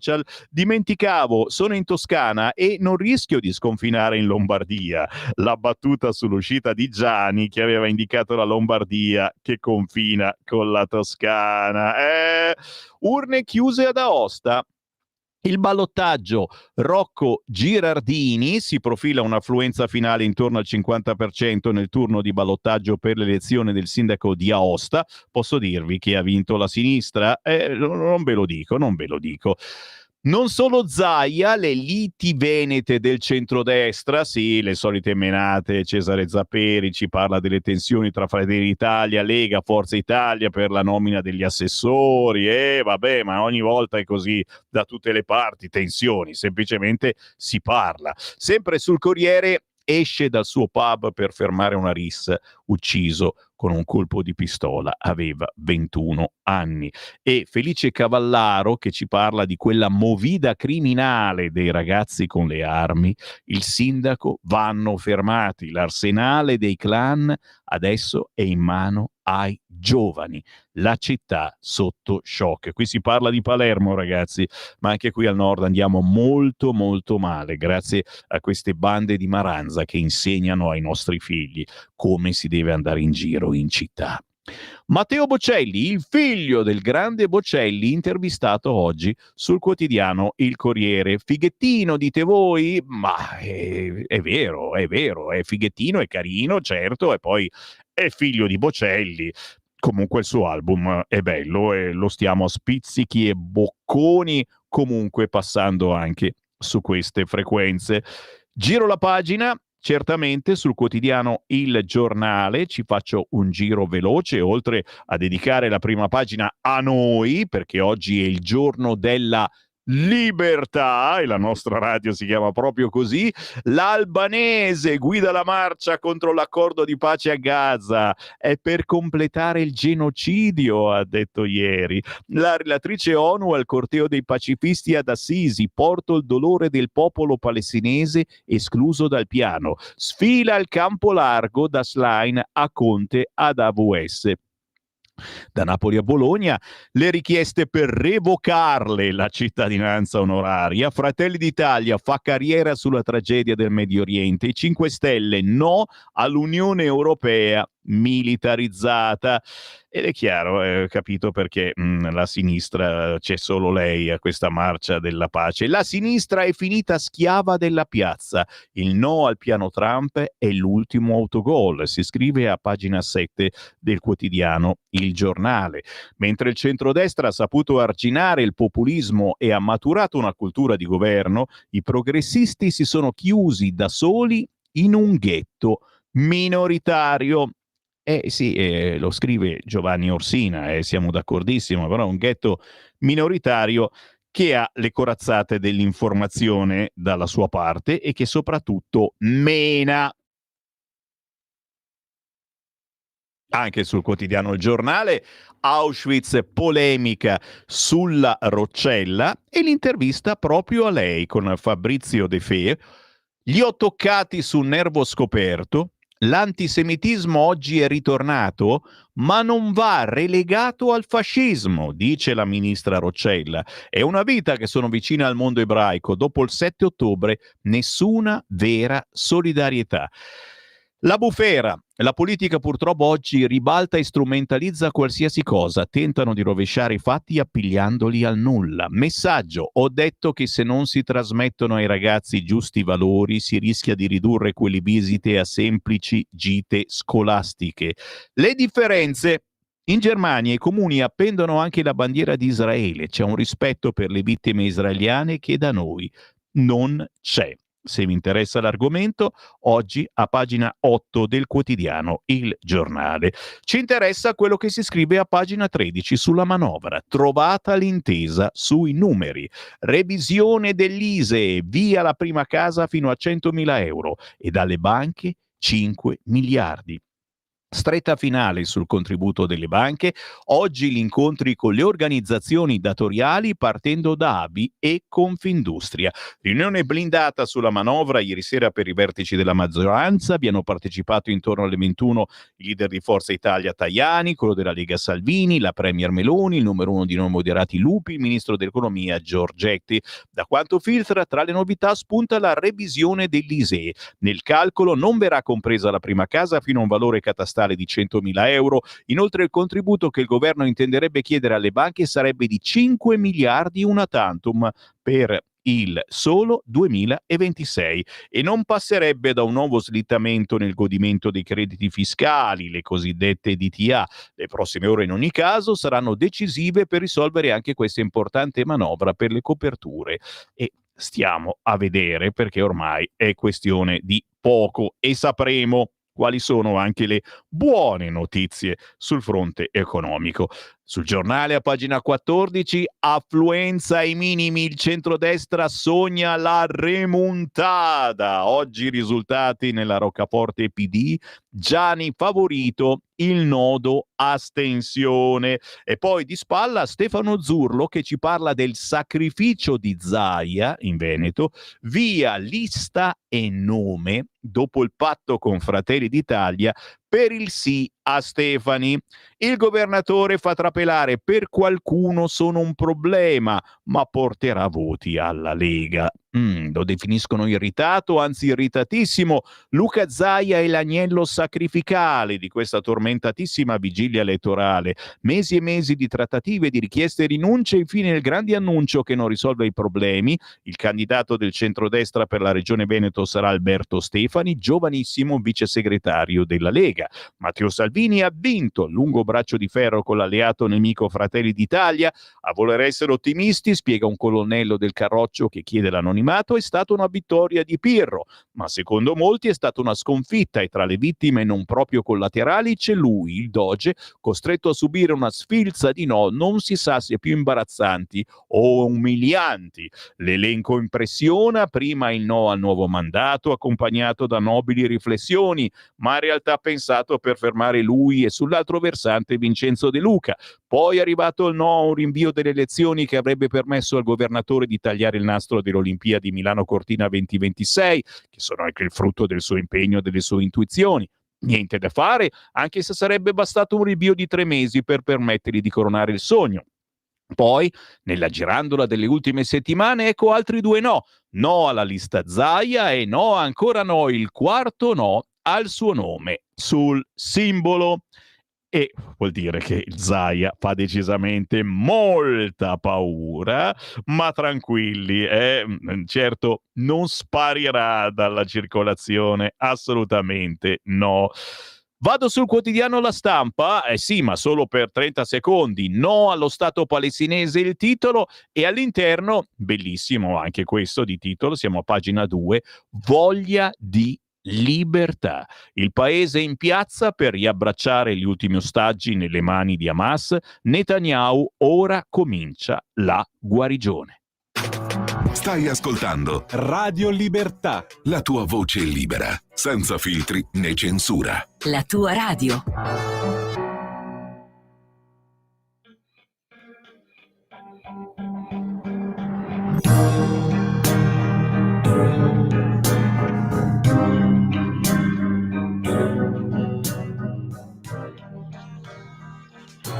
Verrà l'estate e avrai il tuo gusto una volta ancora, pianto e sudore nella mia bocca, tutto il mancare di questo sale che non consola. Quando l'estate è l'appuntamento vasto e affollato nel mare con il sole, io sulle spiagge vivo il mio successo estivo, su tante bocche ma non sulle tue labbra. Verrà l'estate e farai il tuo gesto, un altro amore buttato presto, di tutto il mare, di tutto il sole, non mi è rimasto che un tuffo al cuore. Però d'estate ogni tormento vale il bagno nudi nel sole della notte. C'è un fuoco in riva al mare che è fatto apposta per cantare. Sono io che mi lascio bruciare per un rifiuto ingiusto.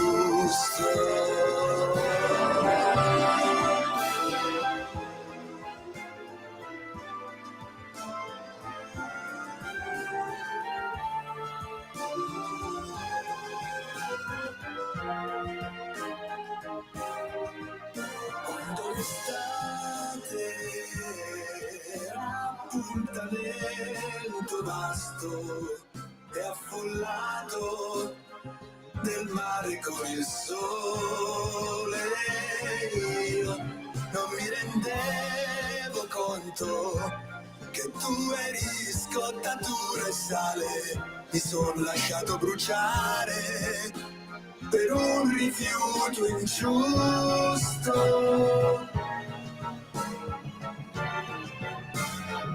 Si intitola Verrà l'estate, l'ultima canzone di Morgan, signori, è il secondo capitolo della collaborazione artistica tra Morgan e Pasquale Panella, noto al grande pubblico per il suo stile surreale, ricco di giochi di parole, doppi sensi, apparente nonsense. E Pasquale Panella, noto soprattutto per aver scritto gli ultimi album di Lucio Battisti, da Don Giovanni del 1986 fino a Hegel del 94, l'ultimo lavoro, e tutti album che non abbiamo comprato, diciamocelo chiaramente. Diciamo che ha rovinato un po' l'ultimo Battisti? No, non è vero, lo ha cambiato e Battisti è stato coraggioso ad affidarsi a questo paroliere che oggi risulta molto più addomesticato, a mio parere. In questo pezzo cantato e scritto da Morgan, la musica è sua, Verrà l'estate. Qui Parlamento. Verrà l'estate. C'è tempo sicuramente, però aveva quella malinconia. Poi stava dietro un pezzo che ci ricordava qualche cosa. Vabbè, parliamo di politica. È arrivato il capogruppo della Lega alla Camera e presidente della Lega in Piemonte, Riccardo Molinari. Buongiorno.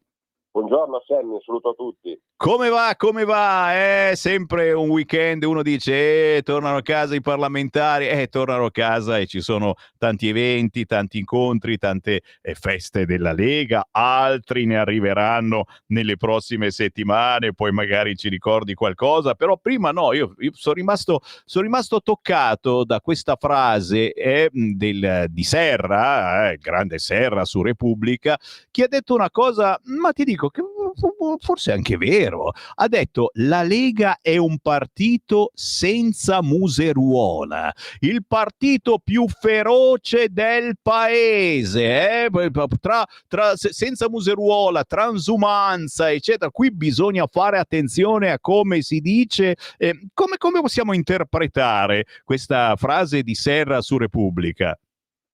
Beh, sicuramente la sua volontà, probabilmente quella che dici tu, molto negativa, nel senso di darci appunto il partito mordace, quindi come se fossimo delle bestie, quindi diciamo degli animali feroci da contenere. Se la vogliamo vedere bene, non avere la museruola vuol dire essere liberi di poter parlare e dire quello che si pensa, no? Quindi cerchiamo di vedere il bicchiere mezzo pieno. L'accezione positiva è un partito senza museruola, è un partito che dice le cose che pensa senza essere costretto da nessuno. E signori, provate a pensare quante volte, adesso parliamo di Matteo Salvini perché è il nostro capo in questi anni, ma anche ai tempi gli altri capi della Lega, a volte, e io aggiungo anche per riuscire ad avere mezzo titolo sui quotidiani, bisognava essere forti, tosti e sparare. Poi il titolo era quello, poi leggevi l'articolo e ti accorgevi, insomma, che il giornalista aveva voluto esageratamente esagerare per attirare la Lega odia i terroni. Dai, questa ce la ricordiamo tutti quanti. E Bossi quante volte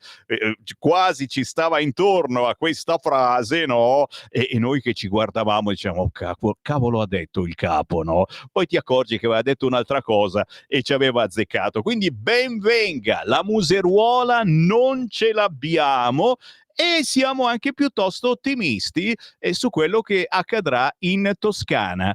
Oh, Molinari, ma c'hanno un po' di FIFA, eh? Ho letto che c'è stato un tam tam incredibile ieri all'interno della sinistra per chiamare i militanti, non i militari, non ancora, a votare perché ci va poca gente. Hanno una FIFA boia, bassa l'affluenza intorno a Pistoia, molto alta rispetto al resto della Toscana. Chiaro che non siamo qui a farci illusioni, ma quando mai? Però è un segnalino interessante.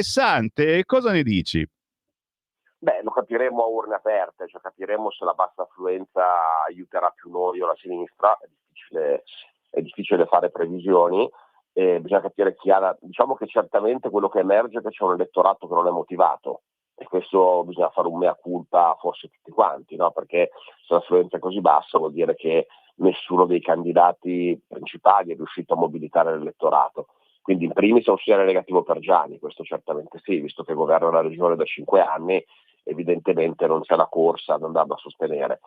E d'altra parte l'affluenza bassa forse significa anche che non c'è, diciamo, una corsa per cambiare le cose. Vedremo alle 3 quando aprono le urne quali sono i risultati. Certo è che queste elezioni regionali, che sono sfasate una con l'altra e che cadono in periodi in cui si vota solo in singole regioni e in periodi come questo, in autunno, in ottobre, non diciamo tradizionalmente elettorali, già la gente va poco a votare, così diciamo che diventano più purtroppo elezioni per addetti ai lavori, elezioni regionali, perché comunque se ne parla poco in televisione, le campagne elettorali sono sempre meno pervasive nella società, quindi questo credo che sia un problema in generale per la democrazia, il fatto di avere così poca partecipazione. Bisognerebbe trovare il modo forse di accorpare le elezioni regionali in modo che se ne parli di più, che ci sia più spinta ad andare a votare, perché purtroppo questo segnale del calo dell'affluenza è un segnale costante. Qua in Toscana è particolarmente forte, ma l'abbiamo visto anche nelle altre. Assolutamente sì, e fa specie appunto che sia la regione governata storicamente dalla sinistra, la Toscana insieme all'Emilia Romagna, che ci sia un calo di questo tipo, quando insomma eravamo sempre qui tutti noi a monitorare il fatto che, come tanti piccoli guerrierini, se volete fare la transumanza, c'era una transumanza anche ad andare a votare. Ah, signor! Cosa si muove, Riccardo Molinari, questa settimana? Stiamo tutti a guardare naturalmente anche il fronte economico, perché si parla di buone notizie per gli italiani, ci saranno agevolazioni, si darà una mano maggiormente agli italiani, ci stanno per uscire belle cose, diciamo così. Ancora una volta sprizziamo ottimismo, ma cosa bolle in pentola in Parlamento questa settimana? Sì, in attesa della legge di bilancio che in qualche modo ci chiarirà le cose che dicevi, quindi quali saranno gli interventi che il governo potrà fare a sostegno dei cittadini. Già abbiamo buone notizie sulla rottamazione delle cartelle, sul taglio delle tasse, però come sempre aspettiamo di vedere il testo, perché insomma per adesso ci sta ancora lavorando il governo. Questa settimana diciamo che avremo come punto principale una mozione che ho presentato io, che ha presentato la Lega, sul tema dell'agricoltura, sul tema della PAC, perché per impegnare il governo a opporsi a Bruxelles alla nuova proposta della PAC fatta dalla von der Leyen, che prevede un taglio del più del 30% dei fondi per gli agricoltori, ma soprattutto che mette i fondi dell'agricoltura insieme ai fondi di sviluppo e coesione, e la preoccupazione che abbiamo è che quindi i fondi della PAC e i fondi di sviluppo e coesione non siano più gestiti a livello nazionale dalle regioni, ma siano accentrati nella gestione a Roma. E questo ovviamente non lo vogliamo, è diciamo un allarme che è partito da tutte le regioni che sono amministrate e governate dalla Lega, e quindi porteremo all'ordine del giorno questa mozione, la discuteremo e vedremo, insomma credo che avrà il pieno appoggio da parte di tutto quanto il centrodestra, e speriamo che quindi il governo poi si impegni a fare qualcosa per tutelare la nostra agricoltura in sede europea, come chiesto nella mozione. Oltre a questo poi avremo una serie di ratifiche di trattati internazionali e un'altra mozione sul trasferimento delle risorse agli enti locali. Quindi diciamo che è una settimana dal punto di vista parlamentare abbastanza tranquilla. E poi, se nei prossimi weekend volete incrociare il nostro Riccardo Molinari, c'è la Festa della Montagna, domenica 19 ottobre a Locana, provincia di Torino, con la Lega Canavese Valli di Lanzo, e poi abbiamo al Circolo del Pasché, il 25 ottobre, torna la Sangon Fest a Giaveno, sempre in provincia di Torino, giusto? Esattamente, mentre ieri abbiamo avuto la festa a Castagnole delle Lanze, in provincia di Asti, venerdì abbiamo avuto un incontro molto partecipato con il ministro Calderoli ad Alessandria sul regionalismo differenziato dell'università. La festa di Novara l'abbiamo fatta sabato scorso, insomma finite le feste estive noi siamo subito ripartiti con quelle autunnali, quindi le prossime sono quelle del Canavese di Torino a Giaveno, chi vuole passare ovviamente è ben accetto e vi aspettiamo. Assolutamente sì, e naturalmente visto che ci ascoltano anche militanti che danno una mano alla realizzazione di questi eventi, mi raccomando, se ci sono poi degli incontri sul palco come quello appunto avvenuto con il ministro Calderoli, fateci avere l'audio, il video, perché noi lo trasmettiamo più che volentieri qui su Radio Libertà. Grazie Riccardo, buon lavoro! Grazie Sammy, un saluto a tutti. Qui Parlamento. Insomma, il sacro Calderoli che parla di autonomia differenziata e non soltanto. 9:13, pochi minuti, apriamo le linee allo 0292947222. Ancora qualche minuto di rassegna stampa sul quotidiano La Stampa. Si scrive a pagina 6: la spinta di Trump. Il leader americano oggi in Israele, poi al vertice in Egitto. La guerra è finita, virgolettato. E chiama anche l'ANP al tavolo del summit per accelerare il piano di Gaza. Intervista con lo scrittore Timothy Naftali che dice: il presidente ha fatto un grande lavoro, ma il giudizio della storia deve arrivare. È professore alla School of International Public Affairs della Columbia University e storico presidenziale. Fa i complimenti a Trump. Vabbè, però se giri la pagina, se il diavolo si nasconde nei dettagli, così l'accordo rischia di incepparsi. Domenico Quirico la racconta giusta, almeno per chi legge il quotidiano La Stampa. Finora tutto funziona perché i protagonisti ne traggono un vantaggio senza concedere molto.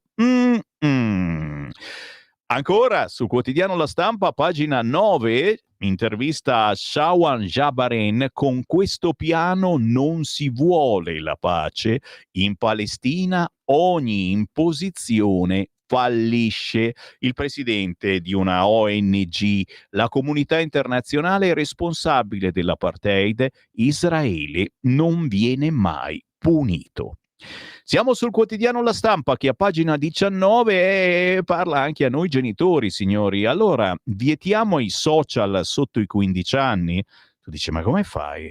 Cioè, a parte togliere il telefonino di mano ai tuoi figli, che è impossibile, l'abbiamo visto, vietare i social, vietiamo TikTok, ma anche Instagram, ormai ce l'hanno anche i ragazzini, social vietati sotto i 15 anni. Meloni frena sulla stretta. Il PD risponde inchino alle piattaforme. La Premier in Consiglio dei Ministri avrebbe detto no a fughe in avanti, restrizioni troppo marcate. È il dialogo a pagina 19 del quotidiano La Stampa. La proposta è ok all'account solo con il sì dei genitori. I dubbi sulla scelta di Lega e Forza Italia. Madia dice sacrifica la salute dei più piccoli. È un dialogo assolutamente aperto, soprattutto per noi che poi abbiamo i figli che ti vengono lì. Allora mi fai scaricare questo e quell'altro? Santa polenta. Mogol, intervistato a pagina 23 della Stampa: sono un socialista e voglio solo fare del bene. La mia canzone sui femminicidi cambierà i maschi. Il poeta pubblica la sua biografia un anno prima di compiere 90 anni. Ho avuto più di quello che ho dato. Dalla e Morandi indebolirono Vita, la canzone Vita. Le donne prima di amarle le ammiro e a Sanremo preferisco il calcio. Paginone, perché Mogol esce con il suo libro Senza paura, la mia vita di Salani, in libreria da domani, €19. Ma soprattutto siamo curiosi certamente di capire come sarà la sua nuova canzone sul femminicidio. Ho ancora una manciata di minuti. Come li usi, Sammy Varin? Intanto apro le linee, dai, 0292947222 per chi mi ascolta in diretta e vuole parlare con me. Subito dopo entro sul quotidiano Libero, vediamo se mi manca qualche cosa. No, ok, c'è tutto. Allora, signori, giustamente ci vuole il quotidiano Il Tempo, che oggi parla della transumanza, le pecorelle smarrite della sinistra in fuga da Albanese, dai Pro-Pal. All'interno, guerriglia e pace, dalle moschee alle piazze i Pro-Pal non si fermano, nel mirino ora c'è Udine. Sinistra senza vergogna, la marcia di Assisi diventa, leggete un po' qua, flotilla di terra. Schlein, Conte e il duo Bonelli-Fratoianni, Landini e pure Albanesi. La sinistra occupa il corteo della fraternità, tutti contro la Meloni. C'è un motivo per cui non ci siamo andati. Riecco i pacifinti, a non di nuovo in piazza, foto e cartelli antisemiti, insulti a Meloni e Salvini. L'intervista a Maurizio Gasparri, altro che bavaglio. Vogliamo fermare l'ignoranza razzista, ma soprattutto Milano, Ambrogino d'oro alla flotilla, così il PD si smarca da Albanese. Dem e Verdi in rotta sullo stop al gemellaggio con Tel Aviv e la cittadinanza alla relatrice ONU. Cittadinanza onoraria alla relatrice ONU Francesca Albanese, poi la proposta di candidatura all'Ambrogino d'oro di un'attivista della Global Sumud Flotilla, Margherita Cioppi. Infine la mozione per rompere il gemellaggio tra Milano e Tel Aviv. Sono questi 3 argomenti bollenti che stanno terremotando la sinistra milanese. Non sono pochi i volti del PD riformista che ritengono le 3 mosse rischiose da un punto di vista elettorale e che, anche se fingono di concordare con la maggioranza, temono che si possa trattare di un vero e proprio boomerang. Ambrogino d'oro alla flotilla. 0292947222. Sentiamo chi vuole parlare con me. Pronto? Pronto? Buongiorno. Ciao Sammy, sono Ornella Ui. da Lecco. Ciao. Volevo dire, cioè, io sono una persona semplice, dico la mia su queste cose.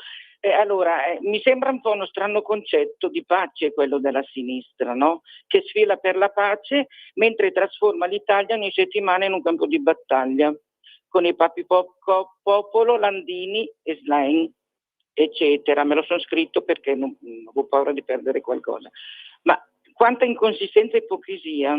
Quando all'annuncio della bozza di pace nel Parlamento europeo, la destra tutta si è alzata in piedi, mentre dalla sinistra facce da funerale. È tutto dire. Ciao e grazie. Grazie a te, sì, quella scena ci ha fatto impressione. Sempre sul quotidiano Il Tempo, il problema è Mentana e la transumanza. Bufera sulla parola utilizzata dal direttore del TG7 riferito ai palestinesi che replica non prendo lezione dagli asini. E qui andiamo proprio a spiegare transumanza deriva dal verbo transumare, ossia attraversare, transitare sul suolo.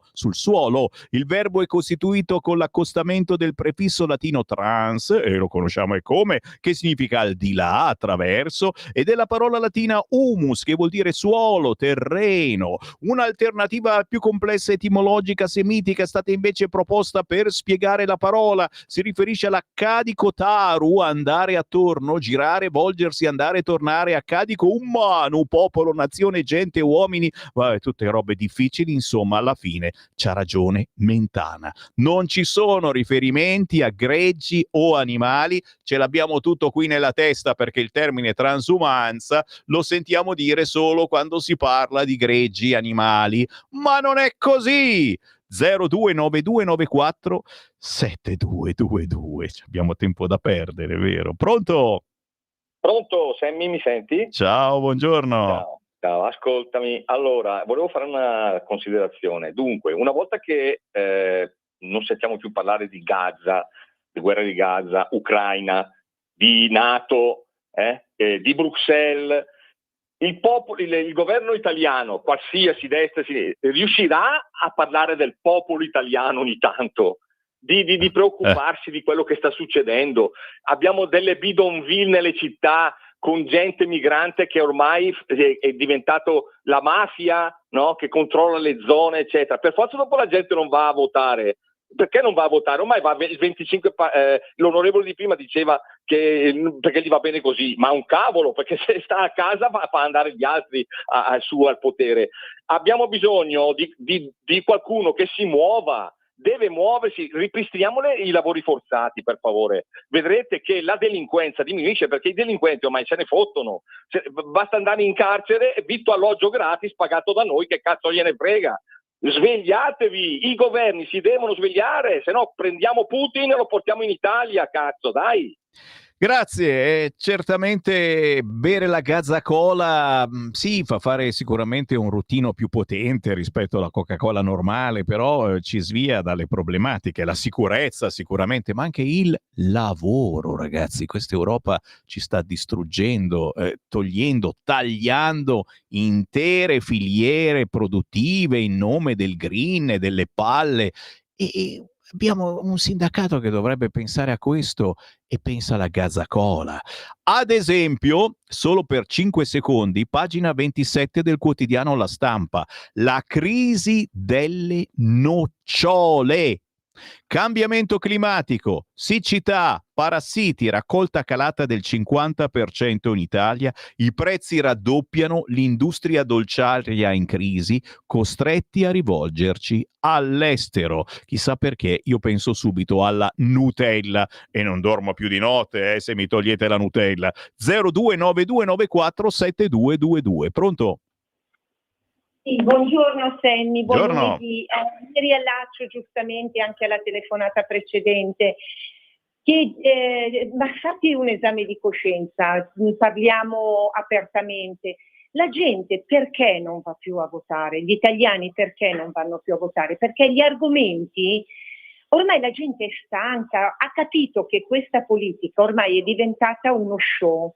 No? La destra che fa finta di litigare con la sinistra che fa finta di litigare con la destra, su argomenti futili. La gente è stanca di sentir parlare di Gaza, della transumanza, di tutte queste puttanate, scusami l'espressione molto bella, che ormai portano avanti questa politica. La gente, il popolo, i votanti, gli italiani non sono stupidi, hanno capito che la differenza fra destra e sinistra non c'è più, non c'è, perché questi partiti sono manovrati, se non la differenza c'è solo nelle piccole cose che non cambiano magari la vita delle persone o non aiutano la vita delle persone, e quindi sono manovrati dallo stesso burattinaio. La gente non va più a votare, si fa bellamente i cazzi propri e non legittima questa classe politica di cialtroni. Capisci qual è la differenza fra un popolo che vota e che legittima i suoi quelli che li devono governare e chi invece non va più? Gli italiani si fanno bellamente gli affari propri. Il popolo italiano se l'è sempre cavata e se la cava da solo. Questa politica non lo rappresenta. Ciao Sammy, grazie e buon lavoro. Grazie. Quindi si sopravvive anche senza la politica? 0292947222. Sicuramente sì, il problema è che poi a prendere la decisione è una piccola parte degli italiani e sai, molte volte sei quella piccola parte che porta a fare scelte che non ci piacciono neanche un po'. Ce ne freghiamo anche se si fanno scelte che non ci piacciono. Bah, chi sei in linea? Pronto? Pronto? Ciao. Giuseppe da Torino. Ciao. Senti, io qui chiamo da Torino e ho visto delle affissioni in Corso San Martino ieri pomeriggio e come dice l'affissione c'è il Festival dell'Accoglienza dal 13 al 30, Pastorale Ufficio Migrante Artigiocesi di Torino, e mi complimento con Stefano Lorusso e lo sai chi è. Grazie. Il Festival dell'Accoglienza. Ma va bene, bisogna essere accoglienti, ma anche non coglioni. Pronto? Ciao Sammy, sono Marco da Mantova. Buongiorno. Allora, intanto la crisi delle nocciole. La Nutella, la Ferrero sono anni, forse decenni che non si serve soltanto delle nocciole piemontesi, ma ha comprato ancora negli anni 50 o 60 degli appezzamenti in Turchia, in Australia, che comunque abbiano una affinità climatica con le Alpi, con la parte dove aveva storicamente il proprio noccioleto. quindi la crisi delle nocciole sarà qui, ma forse in altre parti del mondo no. Allora, un appunto a Antonella, che ha una parte di ragione, ce l'ha, però c'è da dire una roba: se noi non andiamo più a votare, ragazzi, diamo ragione a quelle forze, e sono al di sopra degli stati, che non vedono l'ora di poterci mettere un governo tecnico, tanto la gente non va più a votare, quindi non gli interessa più. Ci pensiamo noi a sistemare tutto, perché tanto è inutile spendere soldi che li possiamo utilizzare per gli affaracci nostri, questi dicono, per le elezioni, tanto la gente non va più a votare. Quindi eventualmente cerchiamo di scegliere il meno peggio. E poi ultima cosa, teniamo conto che quando tu sei un partito con senza museruola, come diceva mi sembra il Serra, giusto Sammy? Sì. Il sistema ti combatte, quindi il sistema mette tantissimi paletti, tantissimi impedimenti a tutti quei partiti che vogliono uscire dallo schema che è stato precostituito ancora, in questo caso dall'Unione Europea, 25-30 anni fa. Grazie. Ti tagliamo che siamo velocissimi, ma siamo soprattutto senza museruola. Wow, ancora chiamate, pronto? Wow. Ciao Sammy, sono Walter. Ciao Walter. Ciao, volevo dire una cosa. Destra-sinistra differenza non esiste. L'abbiamo visto che la destra è quella che ha applicato più bonus possibile su chi ha il reddito basso. Chi ha il reddito basso è frutto del suo lavoro. Se hai fatto un lavoro per un reddito basso è giusto che tu abbia una pensione bassa, e i bonus non ti devono essere. Cos'è questa cosa dei bonus? Io penso sempre ai videogiochi. Sulle elezioni invece dico che tutti gli organi che decidono alla fine non sono eletti, sono nominati. Noi votiamo, ma poi gli organi direttivi, quelli che realmente decidono, sono tutti nominati. Quindi il voto, io sono sempre a votare, voterò sempre, però le vere decisioni vengono prese dai nominati. Grazie. Senza museruola, toglietevi la museruola e parlate. Pronto? Pronto? Ciao. Sì, Dario da Valdobbiadene. Là. Volevo rispondere a Marco che ha appena chiamato. Se non si va a votare ci ritroviamo con il governo tecnico. Volevo ricordargli che siamo andati a votare. Al sud hanno votato il Movimento 5 Stelle, al nord hanno votato la Lega, ci sono due partiti anti, si sono messi assieme ed è finito nel modo più ridicolo possibile, cioè ci siamo trovati tecnico più tecnico al governo, vedi Mario Draghi, e avendo votato questi due partiti, chiamiamoli partiti. La signora di prima aveva pienamente ragione, la politica si occupa di squiglie per restare dentro certi limiti, perché le cose fondamentali non bisogna andare a cercarle chissà dove, basta prendere la Costituzione e leggerla. La prima cosa da fare è lavoro e garantito a tutti, piena occupazione. Seconda cosa, i diritti sociali, la scuola, la sanità, che sono diventati appannaggio solo di pochi che hanno possibilità, e tutto il giornalismo, detto i cani da guardia del potere, dovrebbe morsicare ogni giorno le caviglie, almeno 3 volte al giorno, i politici, perché perseguano questi obiettivi. Attorno a queste cose la gente si riunisce e va a votare. Grazie. Ce ne dobbiamo andare e purtroppo dobbiamo rimetterci la museruola, ma la togliamo subito perché tra poco arriva Sallusti, poi si parla di America, poi Giulio Cainarca, poi alle 11 ritorno in onda io e leggerò i vostri messaggi che ho lasciato indietro e naturalmente sentirò altre chiamate allo 02 9294 7222 perché siete voi i migliori editorialisti senza museruola. Avete ascoltato la